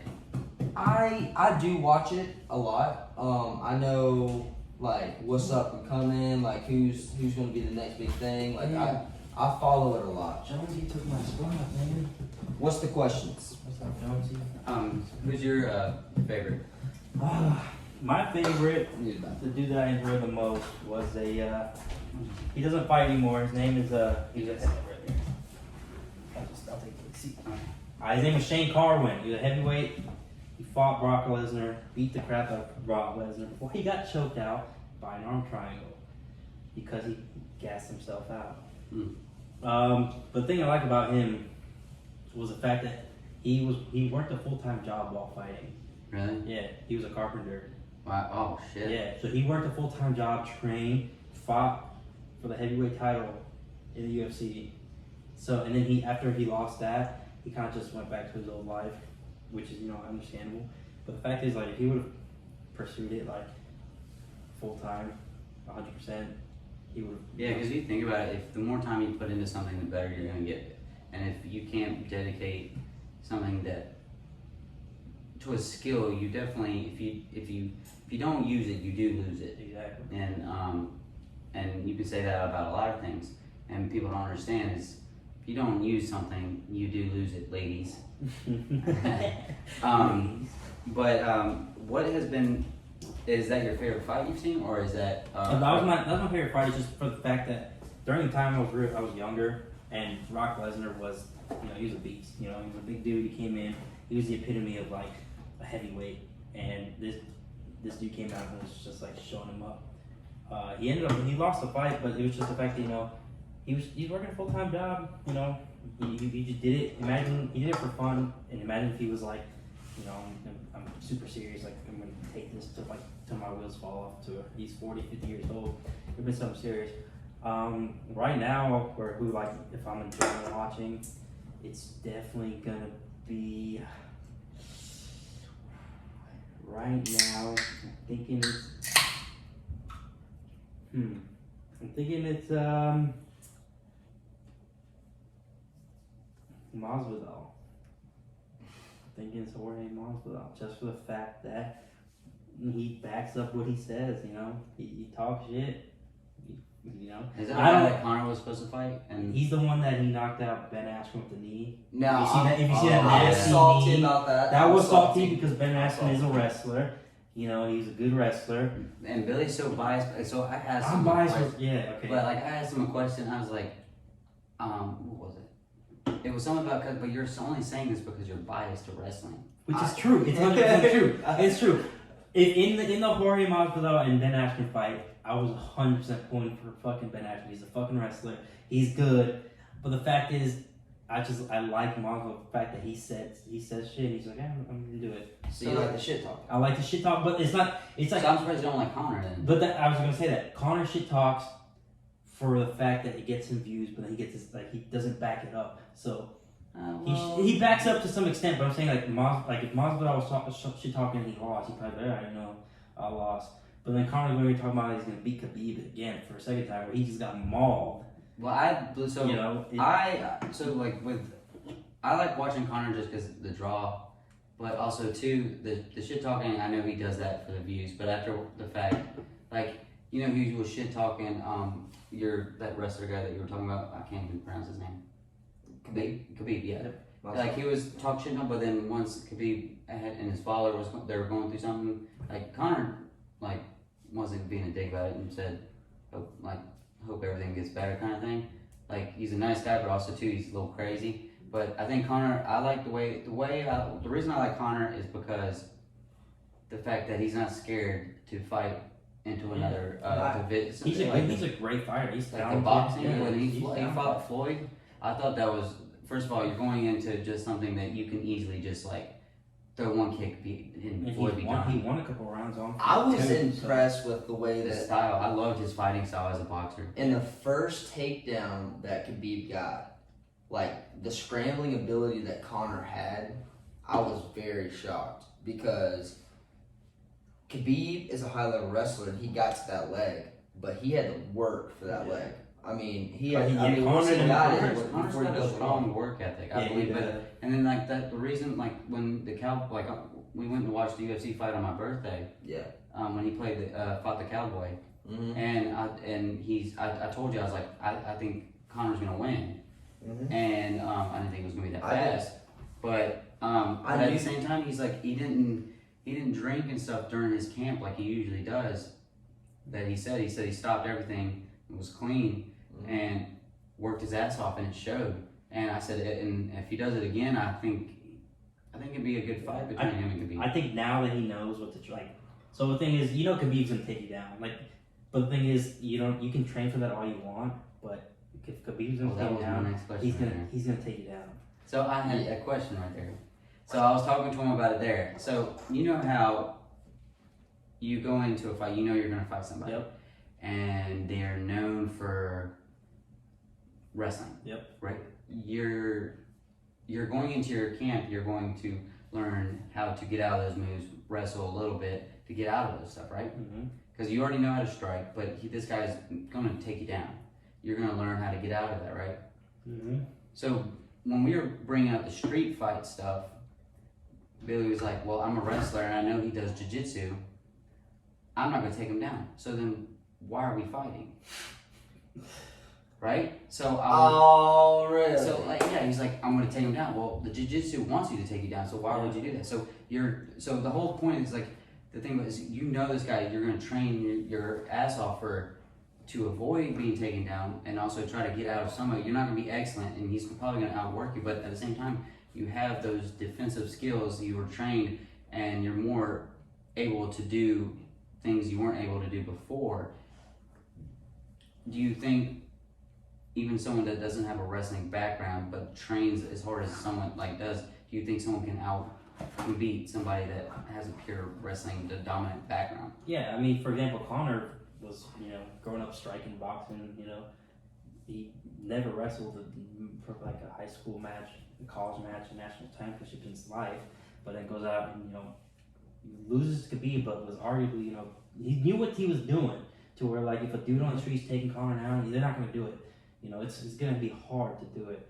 If you train, you got, Bill's a good wrestler. If I don't know, anything about wrestling, and I bring him in, he's going to teach me everything, and I'm going to eventually learn something. So if I'm training for somebody that is either a striker, a wrestler, and I'm bringing in top dudes, I'm going to learn something. But you also can't substitute what Khabib or Connor. The work ethic is I know that's what you're about to bring up. Somewhat. So the thing about wrestling is, yes, he's going to take me down, but you don't understand the fact that that's his dominant sport. That's something that he's done his whole life, and it's hard to explain. What was I going to say? I know that they're going to do he's dominant and he can do that, but what if the thing about it is it's a technical game. You have to. It's like chess. Yep. So basically, he knows you're going to try to shoot him. And you're training on to avoid that shoot. You're putting the distance in there. And yes, you brought up the point that they can shoot a lot further than you can think sometimes. Yeah. And then, but if you're defending, if you know he's doing that, and he's working on his training to keep the fight up, defending those shoots. You're taking one aspect out of the game. Yes, you might be able to do it, but he's going to get frustrated at one point. Yeah. But once you're so dominant and you believe in your takedowns, because it's a wrestling mentality. If I'm going to get to that leg, I'm finishing that leg. Eventually. But what if he's... But it only takes that one time. Like, for example, John Jones... So does a punch. Only one time. Exactly. So John Jones is a New York State champion. Fucking, he's good-ass wrestler. I did not know that until you told me today. His last fight against Dominic Reyes was getting stuffed on his takedowns all day, but then in the last round, he takes him down, which arguably some people say he won that fight because he took him down in the last round. He was having trouble taking him down the entire time, but he just took him down at one time. But he worked his ass off to defend that, but at the same time, it's just like, he could have probably worked on his cardio better. Could have defended, or maybe Dominic took his wrestling defense that serious where he was like, this is not going to take me down. Yeah, so but you can have fights like that where you can be so dominant in one thing, so we were talking about, so you know how, competitive fighting became, why? No, it's because everybody wanted to show off their skill. Their art. And, did you know, Jiu-jitsu is like a gentle art. That's what it's named for. And that, exactly. Because that's an art, but at the same time, it's, so everybody wanted to fight to show off their style of fighting, and they realized one style can't beat everybody, and one style can't win it. And there's not one dominant style; it has to be mixed. It has to be Because me and Billy were arguing about the wrestling thing. I was like, Billy, if you use one style, you can't use, because he kept bringing the hammer punches in. I was like, Billy, one style. If I get into closed guard, I'm hammer. Yeah, but wrestling is one style. But if he catches you with a hammer between the arm bar, you got no hammer fist. But he said that and this is just wrestling. No like actual fighting. And I said, how many wrestling moves can you do that can actually choke somebody out or kill somebody? Like if it's a life or death situation, how many are there? And I said, if you put wrestling against jiu-jitsu, who would win? He said jiu-jitsu. But if you put jiu-jitsu against somebody that's like jiu-jitsu against another fighting Muay Thai or something. Muay Thai, yeah, like you're getting someone that's kicking and punching, but they have no takedown.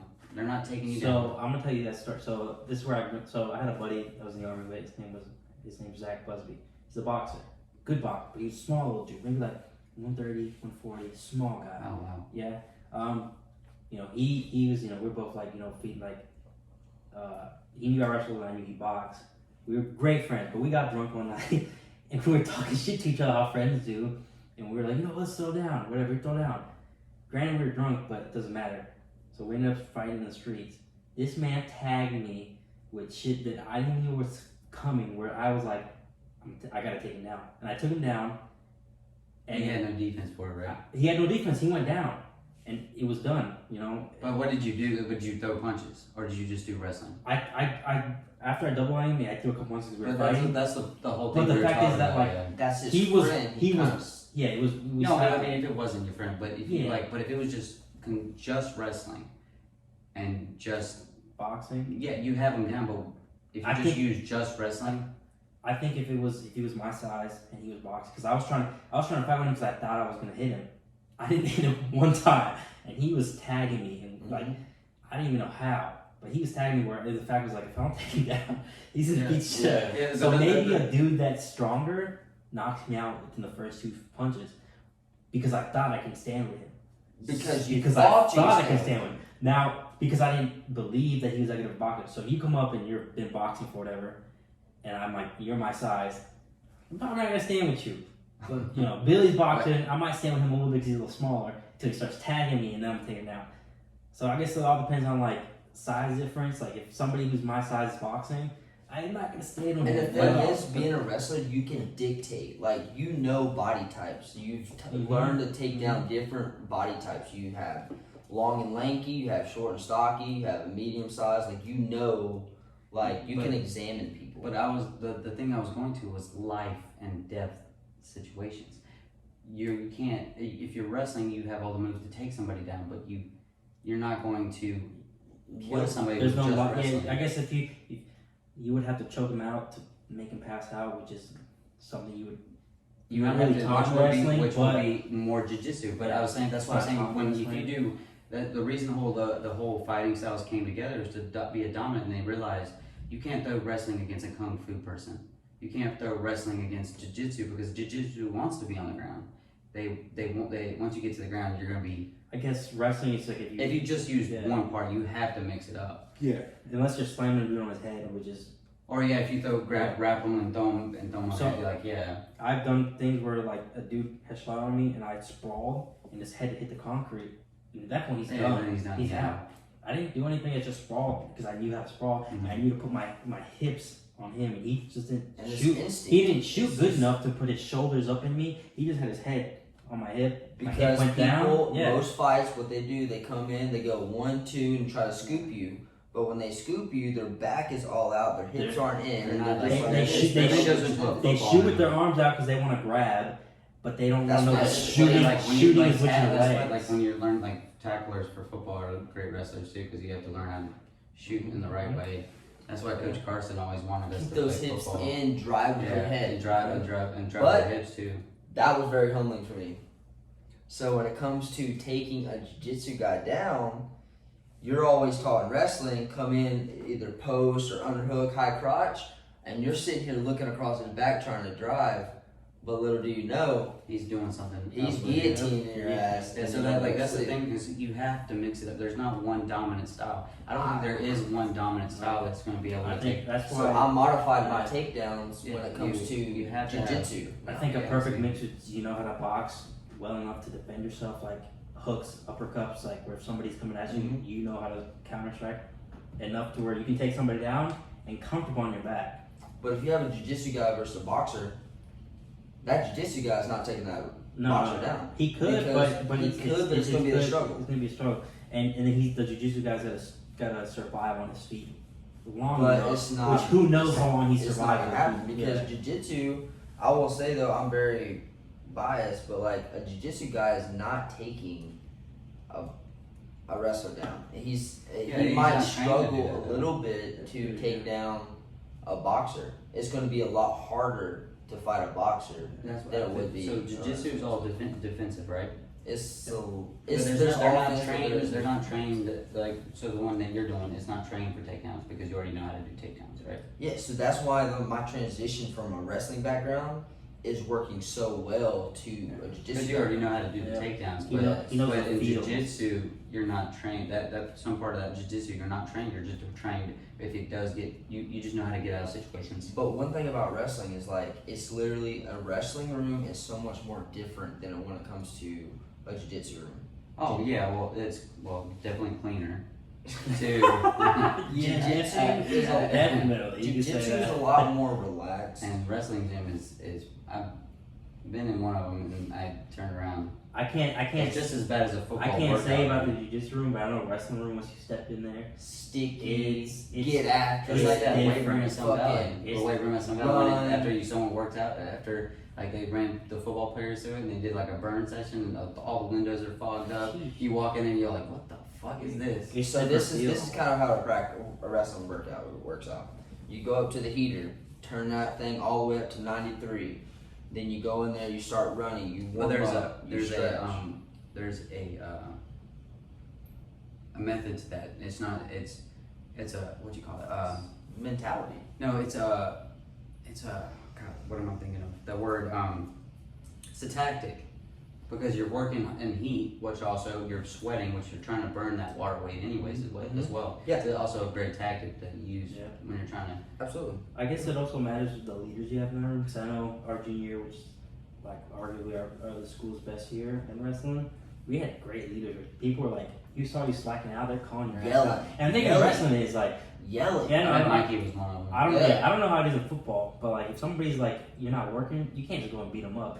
In wrestling, if Billy sees me slacking, he's like, you know what, He's gonna hey, go hard on me you. and you right now, like we're going, Yeah, we're gonna go hard, you're my yeah. next training Well, partner. yeah, so we can't. Same thing with football- coaching. Yeah. Oh, like football, you can't do because like you can only go so hard. Exactly, And, like, because you because can you get can- hurt. and Yeah, whatever, like and then like if you hit someone in the wrong spot, you're like you can easily tear someone's ACL and by like accidentally tripping into them and hitting their knee, and it's just like you can't go full speed during practice like you can full speed in wrestling. That's why I don't say mentality is not. important. Yeah, I mentality I is remember important. this. I remember this. So I was a decent high school wrestler, and so we were in practice one day, and I was wrestling my boss's son, which is Andrew Dunn. And I remember he had this move that he was really good at, which is called a cradle. And he locked me up in a cradle and put me to my back, and the whole room just went, oh, and like that just fired me up. And it's so the competitiveness. yeah, absolutely. Because it's just built in, like, in that room, it's just like getting after it. Like, so when it comes to, he put me to my back, I went with him for a live go for probably like 30 minutes. And it was literally, I was just so pissed off that he put me to my back because I let my guard up. Like, he did what he was supposed to do. I slacked on that. So it was to the point where it's like, now it's time to break him. In my sophomore year, my first year wrestling, that was one thing. Like if I saw an opportunity where I could take somebody down, sometimes I wouldn't even do it because I knew that they would come back and be like, "Oh hell no," and then beat me up. Mm-hmm. I remember I wrestled Keenan Whalen, he was 170, big tall lanky dude. Mm-hmm. This dude would slam me, mat return me, which is basically like I get up from the mat, he just Do it kind of again. like, he would let me get back up, slam me. Let me get back up, slam me.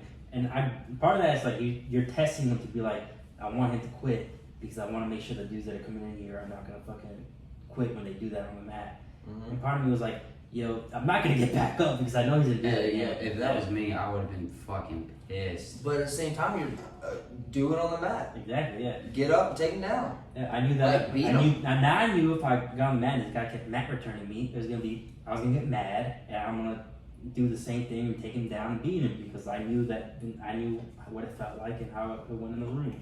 So with me, like, I would say my style is I study the sport so much.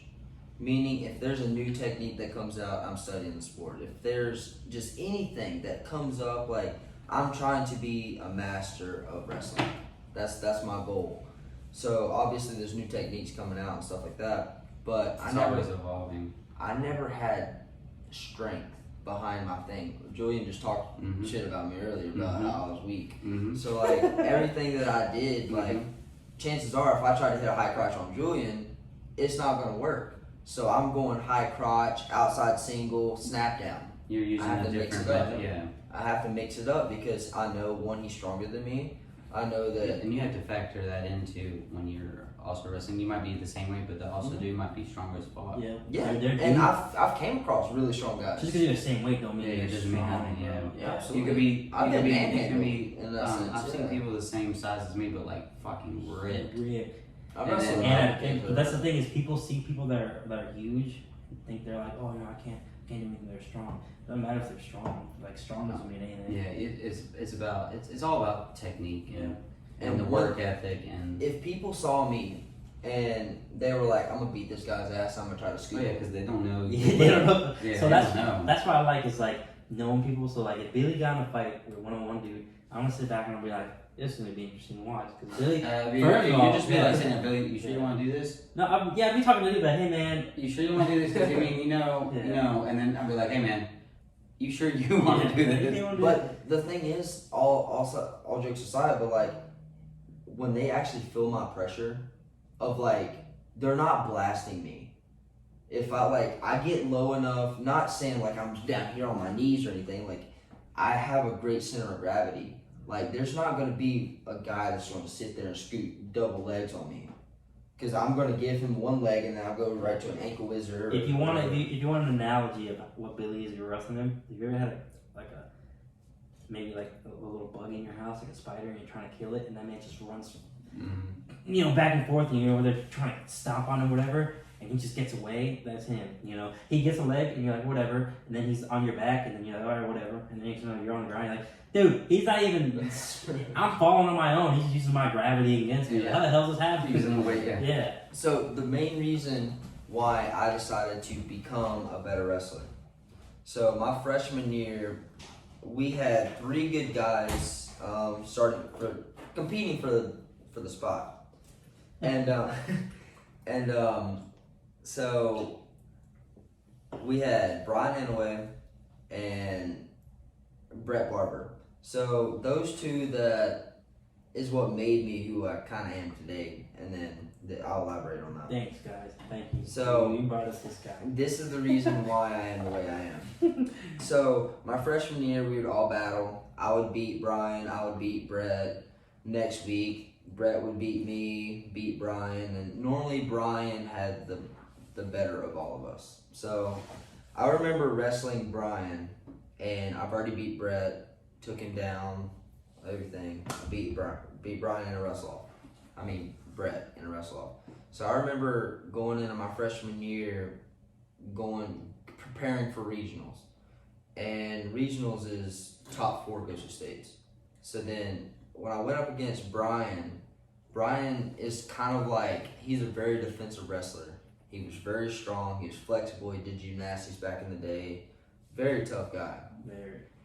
But I lost to him in triple overtime, which was technically the ultimate ride out.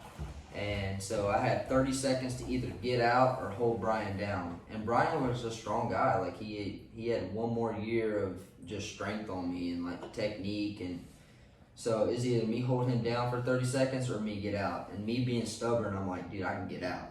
and Brian was a defensive wrestler, so he would hold on to you. So I got hit with the ultimate right out, and then he went to regionals. So I was like, you know what? I went out, did my little pouting shit after I lost my wrestle off, and then I was like, you know what? Okay, I like this sport enough. I love this sport. I like the discipline, the work ethic that you have to do to be able to be a good wrestler. So I was like, you know what? This is what I'm going to do. So I got in touch with Ryan Henson, which is also my teammate. He wrestled 135 pounds. I got in touch with him, and me and him wrestled off season. And when I wrestled all summer, a Rickion. We went to Greensboro, we went to Raleigh, we went to Charlotte. Literally almost every other weekend we were just, and through the week as well, like training camps.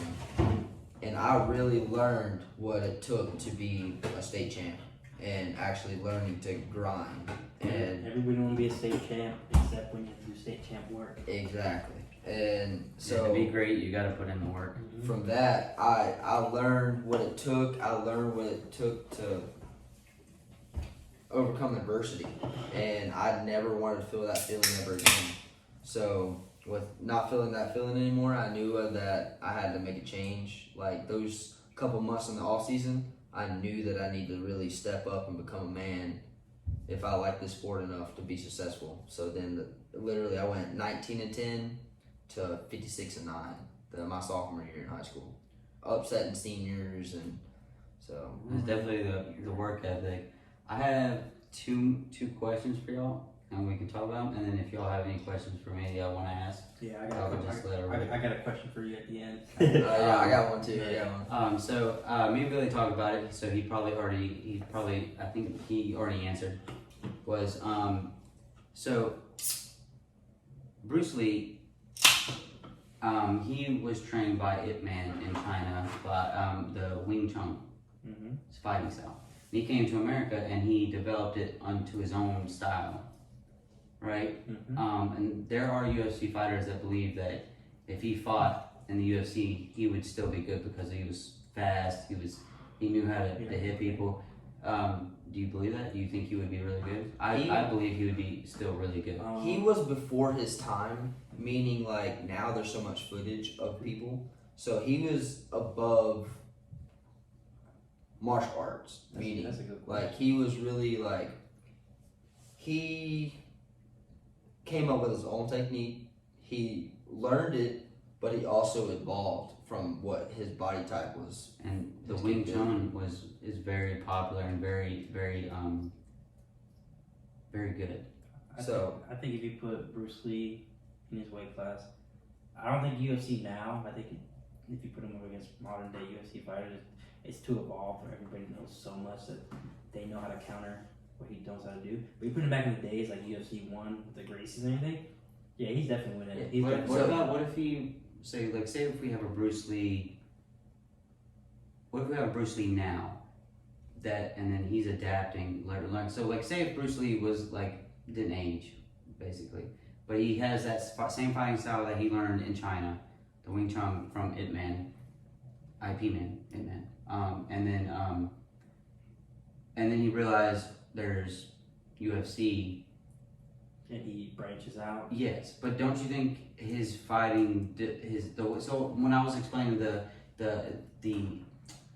Wing Chun, it's the using the attacking offense as his offense. Do you think that would be, because they hit multiple times in one spot, and I think Bruce Lee realized that's not going to be enough for now, like the times now, because all these punches are doing little damage, and he was doing the 1-inch punch that could cause all this damage. I think he would adapt, but he was also so fast and very confident.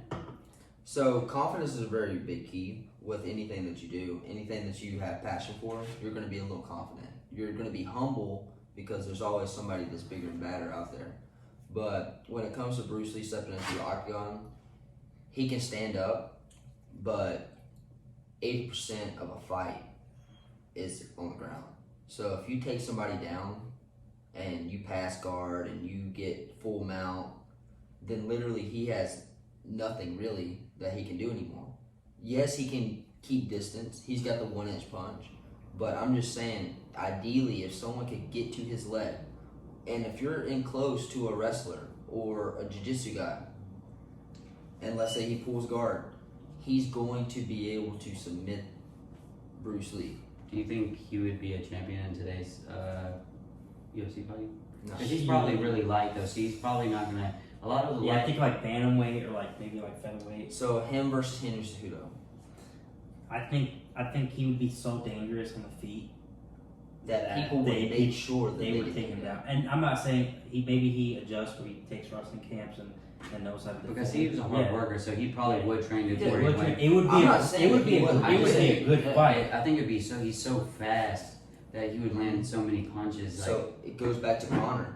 It goes right back to Conor. People know that Conor's got a nice left hook. A lot of people say Connor's got a mean hook. Yeah, like it's He's hard. hard. He is hard. All right, so before he fought Jose Aldo was a goat. I thought he was gonna get wrecked. Finish everybody. Like Yeah. people thought Jose Aldo was gonna fucking wreck it. Think because And not like once. 10 seconds. Yeah, 10, 13 seconds. Because of his damn hooks. He doesn't have a chin either, right? Yeah. Well, not only that, it doesn't matter if he just got hit.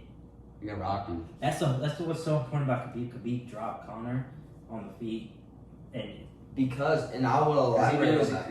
Khabib doesn't want to stand up and fight him. but the fact that he did though, it was like a wrestling. Well, so if you think about it, mixed martial artist. So having a wrestling background, you know offense and defense. You know if someone, you know what it takes to take someone down. You know the defense. And by defense, you know by the moves. sprawl, and you know how to Yeah. hit his back. Yeah. You know to snap the guy down. So Conor is not taking down a Khabib.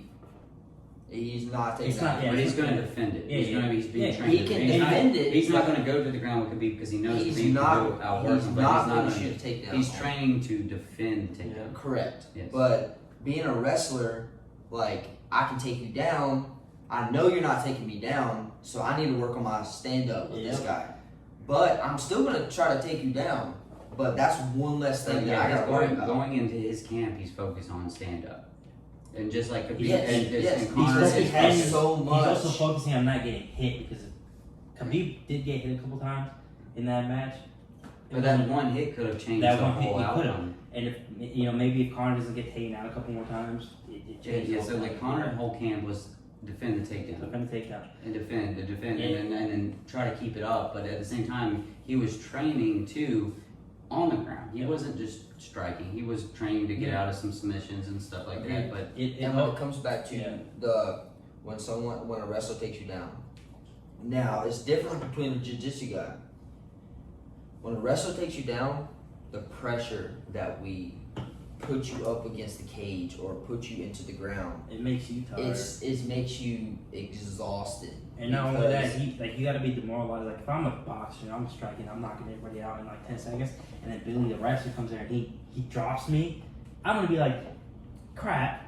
He's not now. He's dangerous on the feet, and I'm on the ground. Conor had to been like super like demoralized on the ground after getting dropped, and now he's gonna have to defend a takedown. It's like this dude can't. He can't win. So once you learn that I know I can take this guy down, and now I'm doing okay standing up, there you're in trouble. Because let's say that he did start hitting me with some nice punches, I just go down and slip to a single, and then from there, like I'm gonna try to work up to get another takedown. But at that point, I mean, it just gets so tiring. Once you get taken down and you can't get up, it just breaks it's more of a mentality thing. Like you just break mentally more than anything. It's not necessarily that he might throw like 1-inch punches, but at the same time you can't get up. At the same time, you're not progressing. You can't get back up to your feet. Even though he's throwing these little tiny punches, may not seem like a lot, but it's breaking this guy mentally down because he keeps trying to get up, trying to get up. But if he's not been able to get up, then he's just going to be super tired. And then when it comes to next round, being back on your feet, you're not going to be able to have that power to knock him out again. yeah, and definitely it's hard when you're facing somebody that's really good at wrestling and they're trying to do that. And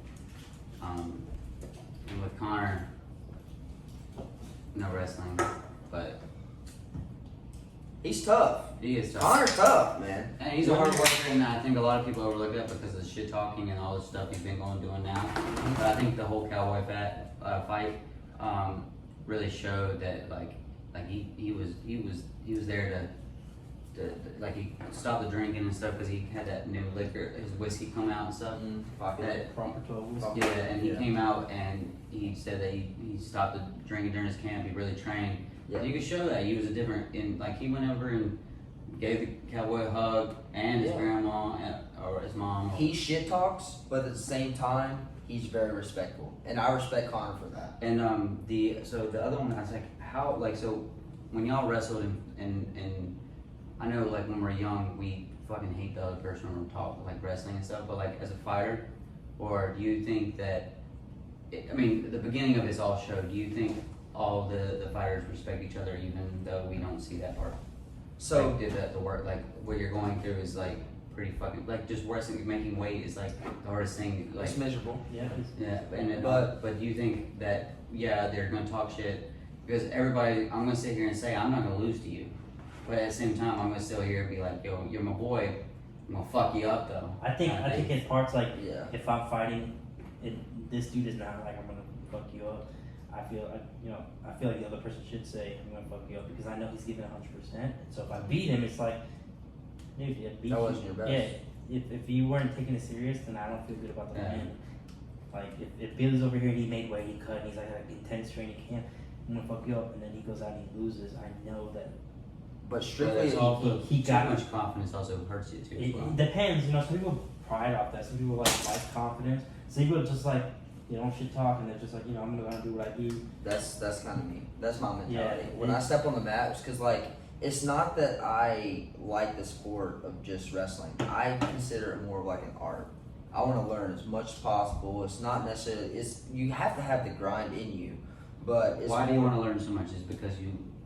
It's because it's my passion. But is it because you also wanted to be able to do the moves so you can just fuck around and teach other people? Not by fuck around because I know you're gonna fuck around and do it on people that are like not into wrestling, but also you're showing them how it's to do healthy. something. It's a lifestyle that I like to live. It's because like when you're talking, That's all you talk about. when you talk this lifestyle, it's like it's so much more than just a 6-minute match. It's a lifestyle that you I live. think Like the cutting weight part is like it is very hard to do, so- nutrition. Like I remember so many times I'd be in school and stuff, and like people are eating, and I hate this with a passion. When people go, "Why don't you just drink water?" You know how much water weighs? Yeah, water weighs. Yeah, so I'm cutting my water weight. So I gotta weigh in after school. Like, how am I gonna drink a bottle of water right now?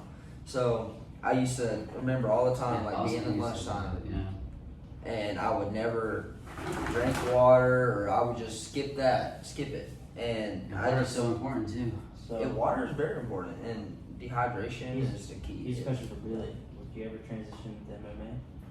So this is the thing with me. He saw that. He's definitely thought. Look at it. He's thought about it. So this is how I kind of look at it. So I know that the best, in my personal opinion, for me to be successful, come from a wrestling background. I know that An opportunity to be successful because not all champions have been wrestling. True. Lately, That's they true. have. That's true. and I agree. That's- And so this is my thing. That's why I wrestled for so long, and I believe in my takedowns. That's why I switched over to jiu-jitsu. So then, would you? You've had. I don't know if he's told you this, but he's had a boxing match. And, Yeah, I've seen the video. Yeah. You've seen it? Yeah. Okay, so Alright, he has striking experience on big stage. So alright, so You know, this is more of a yes and no question, right? okay, yes, but I'm trying to elaborate on this. Yeah, but So just say that. Would you do Right MMA? now- Yes or no? Yes, You would. yes. I Is would- that what you're going to do? Is that what you want to transition after? It depends on how comfortable I feel, And you because gotta I'm not kinda do it. comfortable in what I'm doing right now. Why? You seem very comfortable when you're doing it on other people. So yes, Are you because not I have confident? so much wrestling experience. I just don't have enough experience when it comes to me being the best me out there. That's true, but the thing Because- is, you're not fighting, UFC off the bat. You amateur a couple fights, Agree. you know. That's how you get. That's how you But get you better. don't know training. what that guy has. That's Like, why the if you point. lose That's one, you're why- like, yeah, that's how you I get need to better. work on my jiu-jitsu a little bit more. My next fight, That's in my why jiu-jitsu- I'm trying to expand out to jiu-jitsu to make sure that, hey, I have a better understanding of this is how I'm getting submitted. This is what's happening to me. Okay, But when it comes to wrestling, like, so I'm okay there, but when it comes to jiu-jitsu, there's still little things that I'm messing up on. so and that I'm losing. after the jiu-jitsu, what's next? Straight MMA? You gonna do some boxing? Like what's like? It's probably, so I'm going to obviously mix everything. I'm always going to continue to keep everything in. Because there's amateur fights everywhere. You can find amateur fights in around here in Charlotte or whatever. Agreed. And you don't even, some people don't even need boxing. You can literally go in an amateur fight, take the dude down, hammer fist him, and win. Yes, but the thing is, like, a lot of people go in there saying, okay, this guy's going to take me down, he's going to hammer fist me and knock me out. But they don't know But that because you're an amateur. They can't look footage of you. I know, but looking at my standpoint is if I go out there, I want to make sure that I'm prepared. And to wait to learn That's what training camp. a mixed martial arts, That's true. but you need to have a certain base.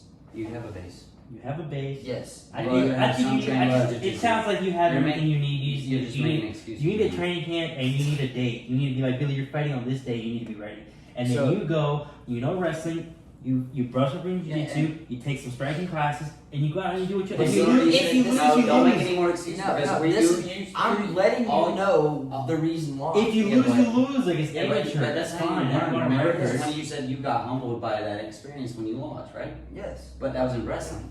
How are you going to be humbled by an experience if you don't try Yes. a UFC fight? And Because you agreed. boxed. That's why I'm working on me being a better How long have you been doing athlete. jiu-jitsu? about 2 years. So what happens? All right. So how long does yeah. Connor have to do wrestling? About 6 to 12 weeks.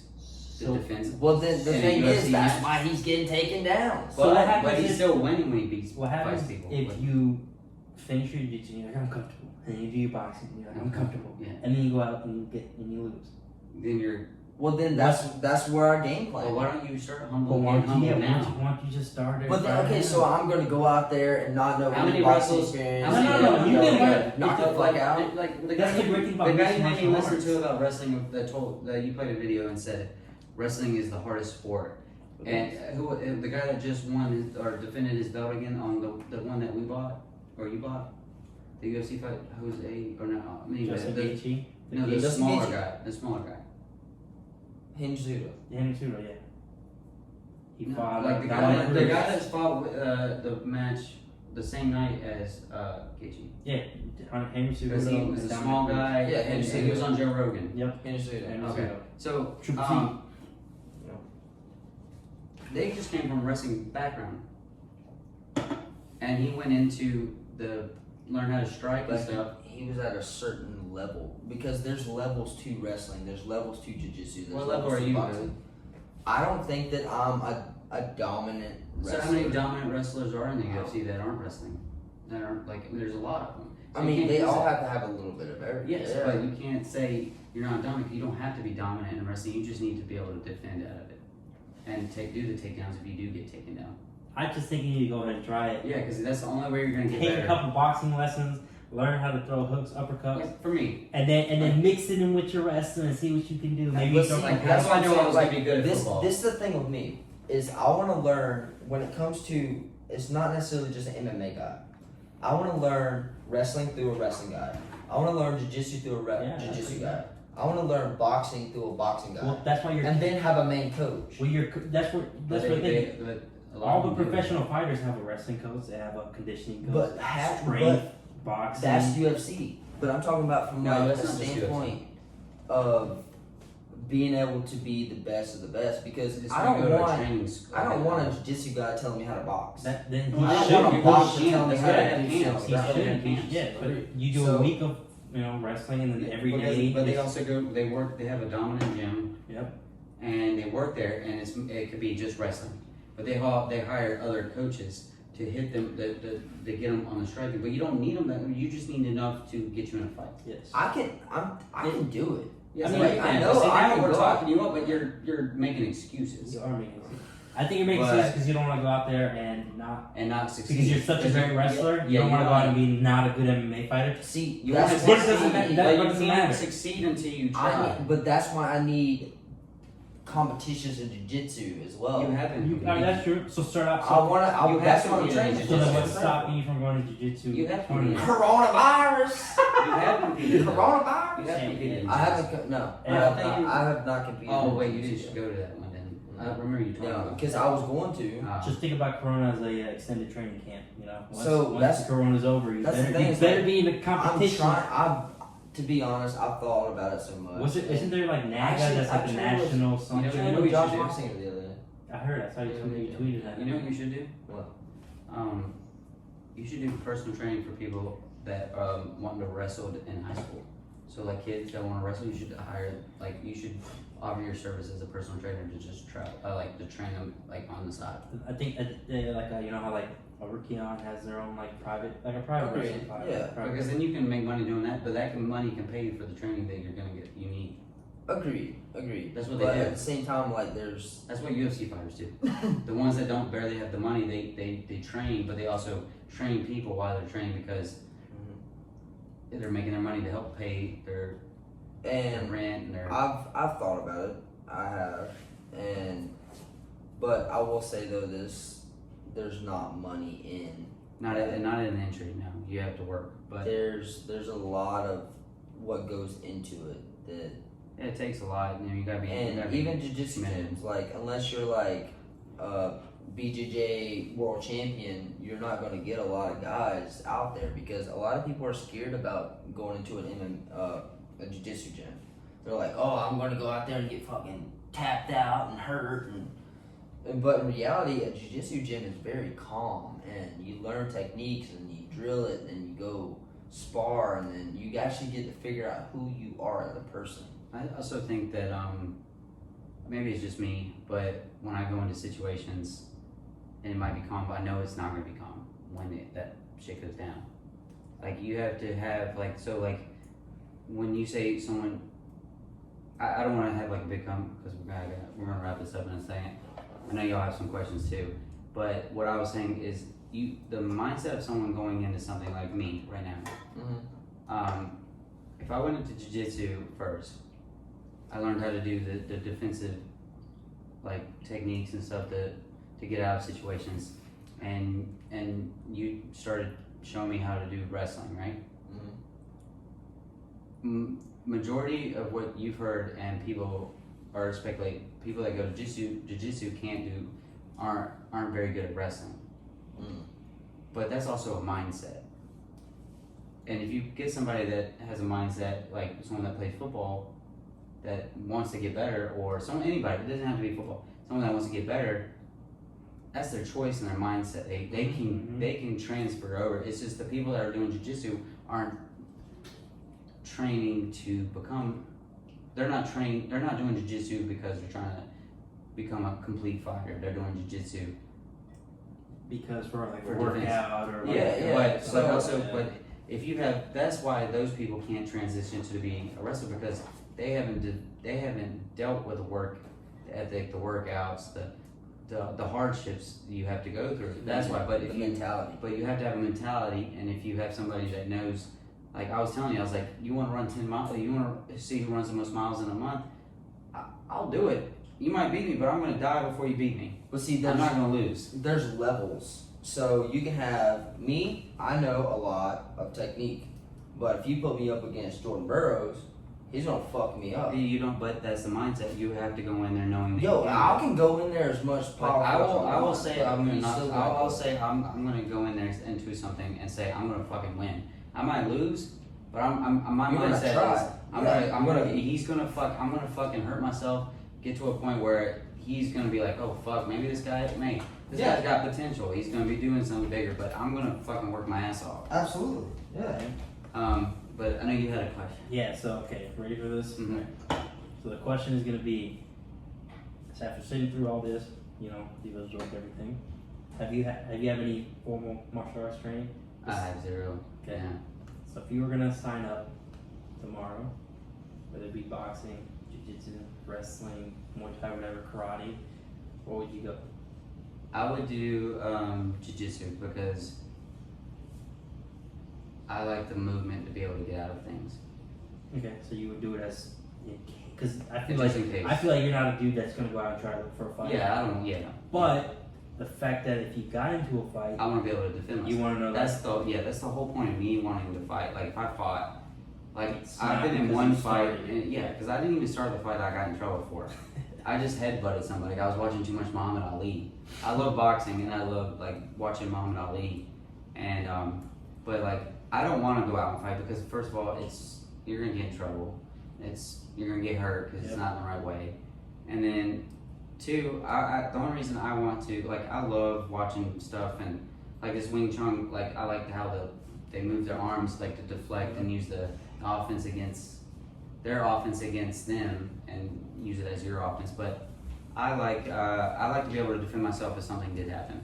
And I know as much as I want to sit here and say I can get out of any situation, I know that if I get put into a situation, I don't know the correct ways to get out of that situation, but I'm going to pretend I do just because. that's why I feel like everybody should have some type of martial arts training, whether it be like literally just, because running away is an option to some people. Which if you don't know jack shit and you're not strong and you don't like to fight, you're a pacifist, whatever, running away is an option, which can ultimately save your life. And also running. I mean, you have to be fast. That's true, but adrenaline, Yeah. Fight or flight, Yeah, So women people- pulling car doors off and stuff. There you go. Yeah, you never know. You got somebody out you here. might throw a punch and you might get lucky. Yeah, you got a gun pointed at So- you. You run. So I got a question for more or less one of you, but to both of you. All right. So Julian, you wrestled, but you also said that your freshman year you were very skeptical about coming out. Yep. And then Devin, you never wrestled, and I'm curious to reason why you never decided that you wanted to strap up the straps and tie the shoes and go out there and compete. Because what I learned from talking to you is like you have a wrestling mentality, but you've never actually competed and wanted to pursue wrestling. You seem interested, but you never really pulled the trigger of actually doing it. So I just want to know. I guess it was. And on top of that, I really want to know this question because it would really help me with my recruiting, inside of school. Mhm. Well, first, I don't know. Maybe it was because it was pushed on me, and then 2, so football. I was never introduced to sports until I did it myself. True. So I didn't play middle school football until my 7th grade. After I realized in my yearbook that we had a football team. So I was like, all right, well, Mom, let me join a football team. All right, so I did it because I played, and I'm going to use that. I'm going to be like that one dude. You showed that YouTube video to me, and I was like, dude, he's a fucking no. He lost his argument once he started talking. Little side talk. And then, but I was like, I work everybody when I was playing backyard football. Nobody could tackle me. I jumped over people, spin. I was faster than everybody. Kill the man with the ball. Yeah, so smear the queers. Yeah, so I was nasty. I was fast. Everybody couldn't tackle me, so I was like, all right, I'll play. And so I decided to play. Wanted to play quarterback because I did have accuracy in an arm for a little bit, but then I thought about it too much. Like when I was actually trying out for it, and I sucked. But they moved me to defense, and I loved it. I loved hitting people. I was defense as well. Played a little bit of football. So I was playing it, and then ended up being fucking really good. So 7th grade balled out, 8th grade balled out, freshman year got pulled. I was on varsity my freshman year. Practiced with varsity ever since I got to high school. what year did you graduate, Devin? Oh fuck. I graduated in 2011, Okay. Oh damn. and fuck, that sucks. No, we still have the camera. Okay. And then So once I got pulled up, we went to camp, and right when I got to camp, I knew I was going to be on varsity. Okay. They pulled me, Kurt, and Austin up to varsity practice for offense. They pulled us up to fullback, the scout team, and then just to because we were, I guess, because me, Kurt, and Austin were the strongest dudes that came into high school, raw strength, stupid strong for and now thinking about it now, we were stupid strong for our age. We were throwing up weight then, even the seniors were Yeah, what the a fuck? lot of people probably were. Huh? Yeah, and we were what the fuck? They were what the fuck is this? You gotta get on these fucking guns. Yeah. And then so we got pulled up and and we were we got murdered. We had juniors, seniors hitting us in the middle of we were running up the middle and getting hit. But ever since then, I was practicing with varsity, got better, and it just how when you're doing your wrestling, at first it's fast, it's really fast. The movements when you first get into something is fast, but then when you're actually into a match now, it's slow. You see everything happening. Yeah, because I mean, it's so not even, So when I was a freshman, it was a little fast, but a lot of people said it was gonna be too fast because everybody's faster, stronger, bigger. But it was slow to me, and I still could see everything. That's why I was so good because as a linebacker, you could see everything develop, and I could see it, and I just reacted fast, and it wasn't fast to me. It was slow, and that's why I was so good during football. But I introduced myself to football. That's how I watched the Carolina Panthers. The very first NFL game I ever watched was the Panthers, and they lost that game. But at the end of the game, they were doing got kicked off, and they were trying to throw passes back to laterals and stuff to go score a touchdown on a kickoff. And I was well, they're the Carolina Panthers. That's my favorite team since I'm in North Carolina. So, I introduced myself to Panthers. football. Yes, even though my dad was a Steelers fan, but I never really knew what football was because I was never really watching it, introduced to it. I was just playing backyard kind of football.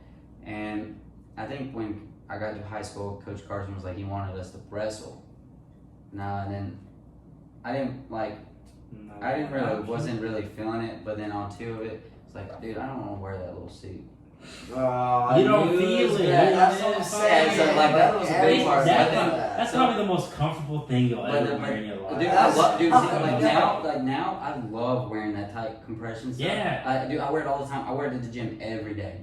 But at the same time, I was I got pushed onto it. Then I went to one day and I was just dude, I saw I didn't want to wear all the headgear. Didn't want to wear the tight suit. And then, but my senior year, I did almost do it. But then at the same time, the main reason why I didn't do it my senior year is because chasing girls and drinking and having a good time. Because it was my only off season I was able to not give a fuck about football. That's true. So and I got worked. We worked so hard during the season that every time I tried out for basketball, and I didn't make it because I played in middle school. But I didn't really care because I partied every weekend. I went out and had a good time. But damn, in middle school? no, high school. Oh, damn. High school. I was so when I was a freshman, I was hanging out with juniors already. That's true. Because The football team is way bigger, so you get The thing is about what you were saying is when you were partying in high school, I dedicated to my craft. Yeah, I did during the season. Billy was at no This- parties this is- ever. This man this- never go to home, no Yeah, parties. but that's what makes champions and not That's champions. true. That's why he's the This state is the champion reason. because he didn't go to any parties. Yeah. So I dedicated to my craft. Now, when it comes to spring break and senior week, that was After the season's over. Yeah, that was a little different story. My but- senior year was basically because of that. Because I was having a really, really good time my senior year. Yep. After football season, I was having an amazing fucking time. It was the best year I've ever had. We had a great season. I had a great season as an individual player, and my main goal was I wanted to play football. Didn't realize that the position I was playing, I was a little too short for it.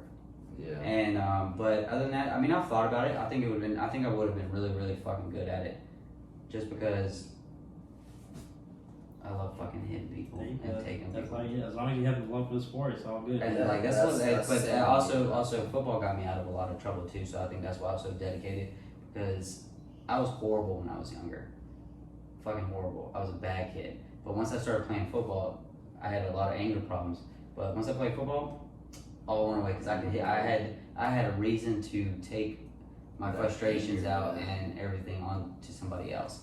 Mm-hmm. But you know, but anyways, Julian, what can everybody follow you on or get in contact with you if they ever have any questions about wrestling or the military? So I'm gonna military stuff. I'll cut and dry to you. I'll tell you exactly how it is. I won't sugarcoat how the recruiters do it. You know, I'll tell you exactly how I experienced it, how I think you will, depending on what your job is, because I did interact with a lot of different MOSs and how they did it, and if you will like it, depending on your personality. But you can reach me at king_Julian2 on Instagram and king_Julian_2 on Twitter if you need to. And if you got any questions, let me know. I literally, if you have any, I have a lot of people asking me like, hey, I want to do this, but I don't think I'm this smart enough. Like, you know, military will take anybody as long as you have the drive to, and they'll teach you. You can only be a dental technician. Where in here, being able to be a dental technician, you have to go to college. Dental technician, you just gotta score, gotta study enough to do it, and then they'll teach it to you, and you, boom, you're a dental technician, and you're doing it. It's great. It's awesome. Mm-hmm. All right, and Billy. Follow me on Instagram at BillyTheMan95. All right, and if y'all have any questions about wrestling, also hit him up too. Great coach. I love talking about this, so anything, just let me know. All right, and guys, you can also follow me at Wide Eye Perspective on Instagram and DJLet42 on my personal Instagram. Also, check out my webpage on bonfire.com to buy some cool gear and support my page on Podbean. Thanks, guys. SV! You know. That was great.